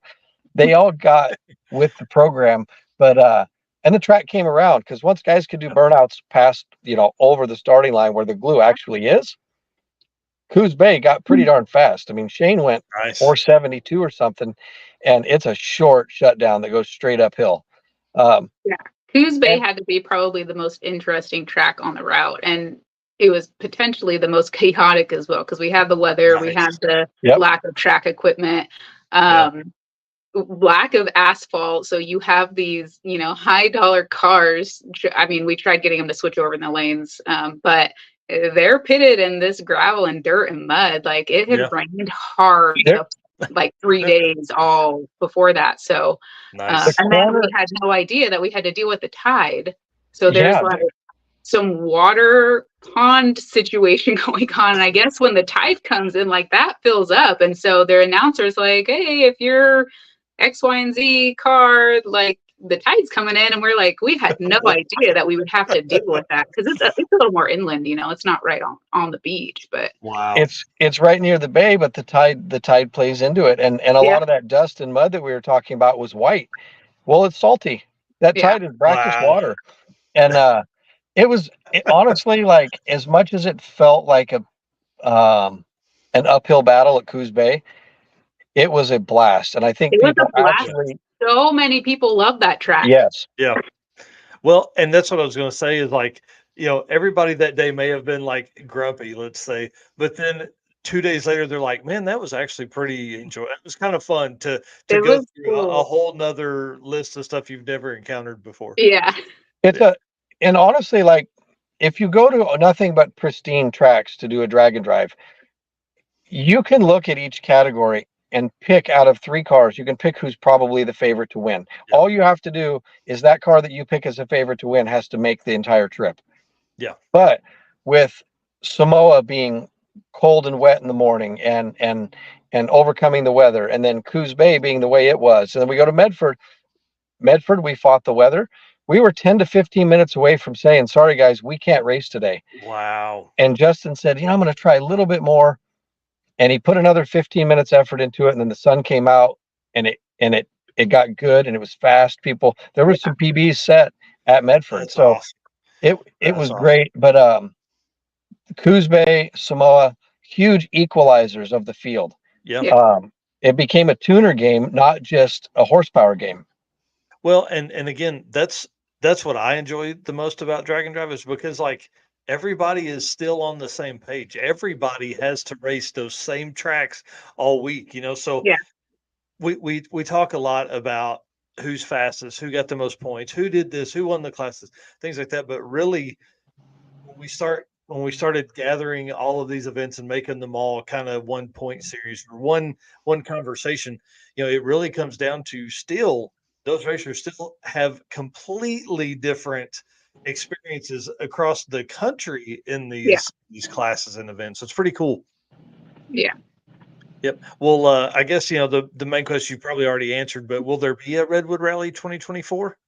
There will be a Redwood Rally 2024 for sure. Yeah. Nice. Awesome. We are fully committed to going to PRI this year. Obviously we don't have products to sell. Our idea for PRI is notoriety and trying to sign sponsors. Trying to kind of ride the wave of popularity and notoriety we have right now and sign sponsors for next year, because almost all of our sponsors this year were competitors and local companies that were really trying to pitch in. We don't want to make the event a corporate style event, but we would like some corporate sponsorship to help just kind of increase some things that we want to do nicer. Yeah. Well, and at the same time, like the reach you guys have gathered and garnered from that event can help a national level sponsor as well. Not necessarily like it's got to be some corporate, no name company that's writing a big check. It's like, it's the same thing with us with Summit. They're a huge worldwide brand, but us talking about them and them being a part of our stuff helps them as well. So that's always a plus. Well, let's maybe wrap up with what are some tips you guys can give promoters that are wanting to maybe host an event in 2024? Well, if you're a promoter and racing inside and out, and it's something that you feel like you do the best, find a partner that is good at the back side of things, because that's what I did. Heather is so good on the back end, and I know I can make the race work at the racetrack. You just have to make sure that partnership, if you're gonna, I don't think people can go at it alone. You just have to make sure that the partnership meshes really well. It's more work than I think we necessarily thought in the beginning. And it's not, I'm not saying that as like a bad thing. There's so many little pieces that go into it. It's very easy to say, oh yeah, we're gonna talk to these tracks, we're gonna do track rentals, and we're putting on this event. Well, no, you have to have software, you have to be organized, you have to market it. You know, there's so much that goes into it, and you have to stay on top of all of it. So for one person to do it, there's just no way. So yeah, like Jesse said, make sure you have a good team, whether it's just you and another person, or you're the owner and you have like 3 or 4 core employees. There's just a lot to be done, and make sure that you can, you know, divvy up some of the work and make sure it all actually gets done. I think Go ahead. I think one of the biggest compliments that we got from everybody collectively was we answer phone calls, texts, and messages. There is hardly ever a message that slips by us. We talk to everybody, and that's important because a lot of them, there's guys, we had a handful of guys that have done multiple drag and drives across the country, and I haven't done them, so I don't know how the communication is, but some of them are basically saying, well, once I paid my money, then I couldn't get any questions answered. And there wasn't a whole lot of, there's this word I'm looking for here. Oh, I can't think of the word, but we're just open. We answer everybody's message. I answer everybody's calls, texts, and that was huge. Like I noticed right away, people really, really appreciated that. Well, and we would also kind of keep track, like if we got the same question a couple of times and it's like, okay, we need to address this in our racer group, just to make sure there, you know, there's probably other people thinking the same thing and that just haven't come forward yet. So we probably didn't do as many lives as we were hoping, but we'll definitely get on a better schedule of doing them next year. But yeah, we would literally write it down. We had a list. We'd go live, we'd explain it, and then, you know, we'd open it up for even more questions. So communication, keeping the racers involved throughout the entire process. Like we were very open about what was going on, where we were at, things that we were thinking about implementing, and everybody giving us feedback. It was an awesome experience. Those repetitive questions, we even had copy and paste answers, so where our answers were always the same. Consistency matters when you answer questions. Well, and one thing, like for promoters on that side, is you've almost got, like, you look at this like there's 5 events in a 5-day drag and drive. It's not 1 week long event. It's like we're going to race here for 1 day, and then we're putting on a whole other race over here at a completely different track that we may have never met those people in person. So and then you have to like tear down everything, reset back up. So we had some basically traveling employees, if you will, a couple really good friends, and we knew we could rely on them. We knew we could just be like, okay, hey, we're getting to the track at this time. They knew what to do. My best friend Leah, she was kind of helping me at registration in the morning, so she knew all the totes. She was setting them all out, and I was answering questions. Awesome. Jesse was getting the track ready. Like, you just really need that core support. And once we got through the first day, like the flow was good. So Leah and Heather did some data entry, and then once Jessica, she's a junior dragster mom out here from by me. She did the work. She worked the front gate, and once it got time for Heather and Leah to get on the road so they could get ahead of racers and get rolling pictures and get pit stop photos. Try real hard to get some media in between all of this. So then Jessica stepped into the data entry side of things. And then when the racing wound down and the racing finished, then I went over and helped Jessica with that. And it just worked like boom, boom, boom, boom, boom every day. And then I was the last one out of there every day.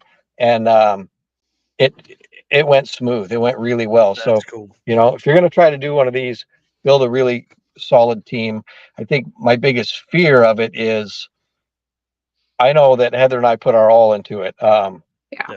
I've already heard a couple rumors that there's some other people that think, well, that one went so easy, we can do one too. I don't want the market flooded.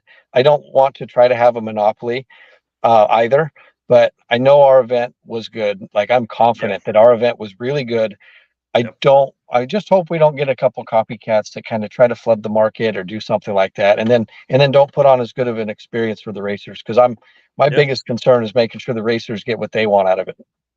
Well, and Eric and I have had that conversation many times on this show about that, you know, about what we're seeing across the world now. You know, now we're up to 33 drag and drive events across the country or across the world, considering in 2019 there were 4. It's pretty wild to think that, we're 8 times as many events now, and we're going to have that, and I think that's where, like, you guys have done an amazing job with social media stuff. That side of stuff has been great. And then everybody that we've talked to, David Sidden was down there at your, him and I are friendly on Facebook, and he said he had a great time, so like just seeing people that are just regular racers that are out there that are having a good time. Well, guys, we're going to try and get out of here in the next about 11 minutes. So I want to say thank you so much for coming on. Thank you for putting up with me last week and again this week for messing up my time stuff. I can't believe I did that 2 times in a row. That typically never happens. So I'm excited to see what Redwood Rally 2024 brings. But why don't you tell everybody where they can follow along and see all that stuff? So we've taken a little bit of a break. We need to take a few days off, but we will get back to posting on all social media platforms. And I'm actually going to be updating the website either end of this week, or I guess we kind of are into this week, probably beginning of next week. And just as we get more information about next year, we will make sure that it is on all of the platforms that we have. Cool. I've got 2 more weeks of NPK, and then I've got 2.5 weeks off. So when Texas is over, then I will kind of step in and help Heather out a little bit more. I've been on the road every week since the Redwood Rally. So nice. Once that's over with, I'll step in and help her out some more. Are you going to PRI? Both of you guys going to be at PRI? Yep. Yeah, we have a booth this year. Awesome. Yeah, we have a booth and a Drag and Drive Awards on Thursday, so you guys will have to come to that. Yeah, that'd be so great to meet you guys in person. I'm ready. We'll have my buddy Luke Kessel from Australia. His car is on the water right now. His new Toronto will be in our booth. Yes. Oh, cool. How cool. And it'll be in the Redwood Rally, hopefully next year. Yeah. That'd be awesome. All right, guys. Well, thank you so much. We're gonna put you guys backstage. You're more than welcome to hang out if you want to back there and watch the rest of the show. But I know you guys are busy. He's probably headed to the airport now. I'm gonna get back. I'm gonna get back on the road, head to the airport. Thank you for having us on. Anytime you want to have us on, just give us a heads up, and if we get the time right, we'll be on right on time. I appreciate that. Thank you so much, Jesse. Thank you, guys. Safe travels. See ya. Right, thanks, Heather. Bye. What a fun group of folks there. I mean, that's really like they got it figured out for their first event. Yeah, I mean, like, and he's done them. He said he attended drag challenge in Australia before, but like he had not raced in one. But at the same time, he has a lot of race experience. I think that equals a lot of ability for these type things. And for promoters, when I started, dude, I didn't know anything about this stuff at all. Yeah. I didn't know anything about any of the ability to host this stuff. And like the first year I did it, I didn't even go to, I don't even think I drove the day during the wrap. So, I mean, like it's things like that. And, obviously once I did it, it was way different than here. So yeah, they had some great advice too. Yeah.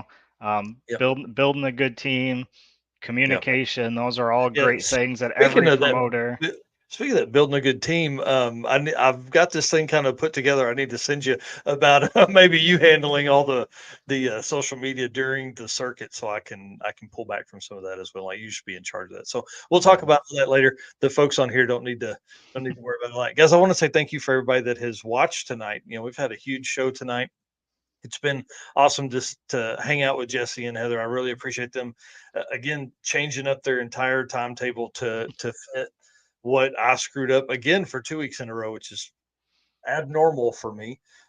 So I appreciate them coming on and giving us a little bit kind of behind the scenes stuff, talking about what they did right and what they did wrong. That's always a good learning experience, because I'm telling you, we're going to see more events in 2024. There's going to be more that are out there.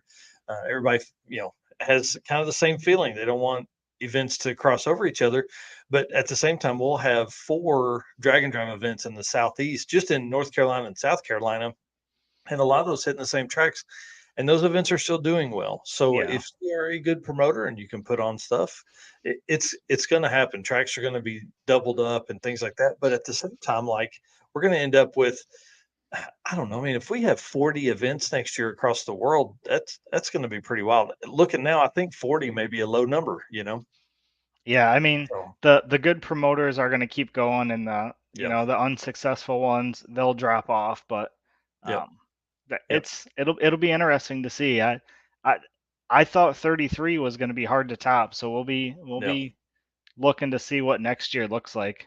Yep. One thing I want to do is I'm going to start kind of seeing if I can find a maybe someone that can build a system that will, because when you look at the map of how many events are in just in the U.S., that's typically what we cover the U.S.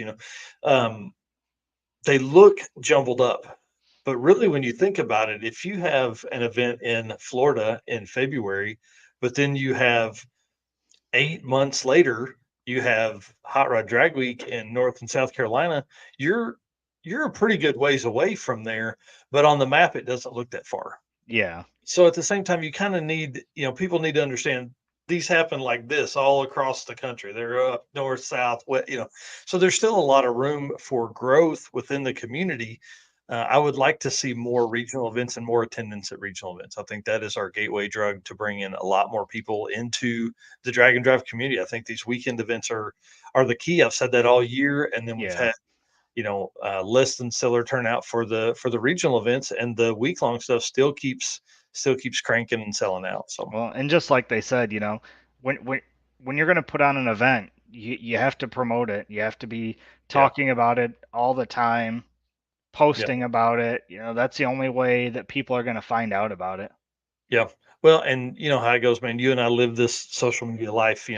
It's funny to look at the almost 90,000 followers we have and see the percentage of our followers that actually see our posts on a consistent basis. We have several posts with more than 250, 300,000 views on it or whatever. And you can look at that and it'll be 8% of 90. Yeah. your followers actually saw it compared to 90% new people that Hmm. had never seen your stuff before are looking at it. So it's pretty cool, or followers or non-followers or whatever. So it's pretty interesting to see how that all breaks down. Well, guys, again, I am headed to Ferris, Texas for the finals of the Summit Racing Midwest Drag Race Series for pro mods and real drag race cars. Cars that are dedicated to drag racing, I guess. And Eric, what do you got going on this weekend, dude? We didn't talk about any of that. I've been so busy the last week that I am looking forward to having a relaxing weekend. So, Nice. we talked before the show. I had to put in a water heater on Monday. I had an all-day event today with one of our public schools, and kind of giving information to freshmen to kind of help their decision on their career path. So that took a lot out of me today. I've got stuff going on tomorrow. So, if I don't have anything to do this weekend, I got stuff floating around in here. If I don't have anything to do this weekend, I will be just fine. But um, Nice. I am going to ask if you're going to take photos, because I would Well, yeah, love to edit some more photos, and I yeah, think those are doing great on Facebook. So I hope yeah, everybody is enjoying the albums we're putting out. I know this isn't going to be a drag and drive, but if yeah. you take pictures, I'll definitely edit those up and post those this weekend. Well, I appreciate that a bunch for sure. We'll definitely do that, and anytime we can help spread the word of other drag racing, we're gonna do that as well. It's not what we're built on, but there's a lot of folks in here that have two or three cars at home that have big boy race cars that'll be down there this weekend, and so we know how that works. Those guys want to almost take like a car guy vacation. They can end up at a drag and drive event. So cool. All right, guys. Thank you very much. We'll see you. We're gonna do the news on Saturday. It depends on if you're at a spot where we can do it. Yeah, let me get down there tomorrow night and see what kind of the schedule is for the weekend. I know what the public schedule is. It starts at 10, but I don't know if that means like we need to be there at 8. If we are at 8, guys, we'll probably skip the news again this week and be back to it after that. Yep. Or we'll have a real short show, maybe a little earlier in the day. So, all right, guys, thank you so much again. We appreciate it. And if you haven't done it yet, why are you not following us? Like we post all the time everywhere: Facebook, Instagram, TikTok, YouTube, and I'm sure there's some other Eric posts on LinkedIn all the time too. So, I all right, do. guys, we'll see you. See you guys.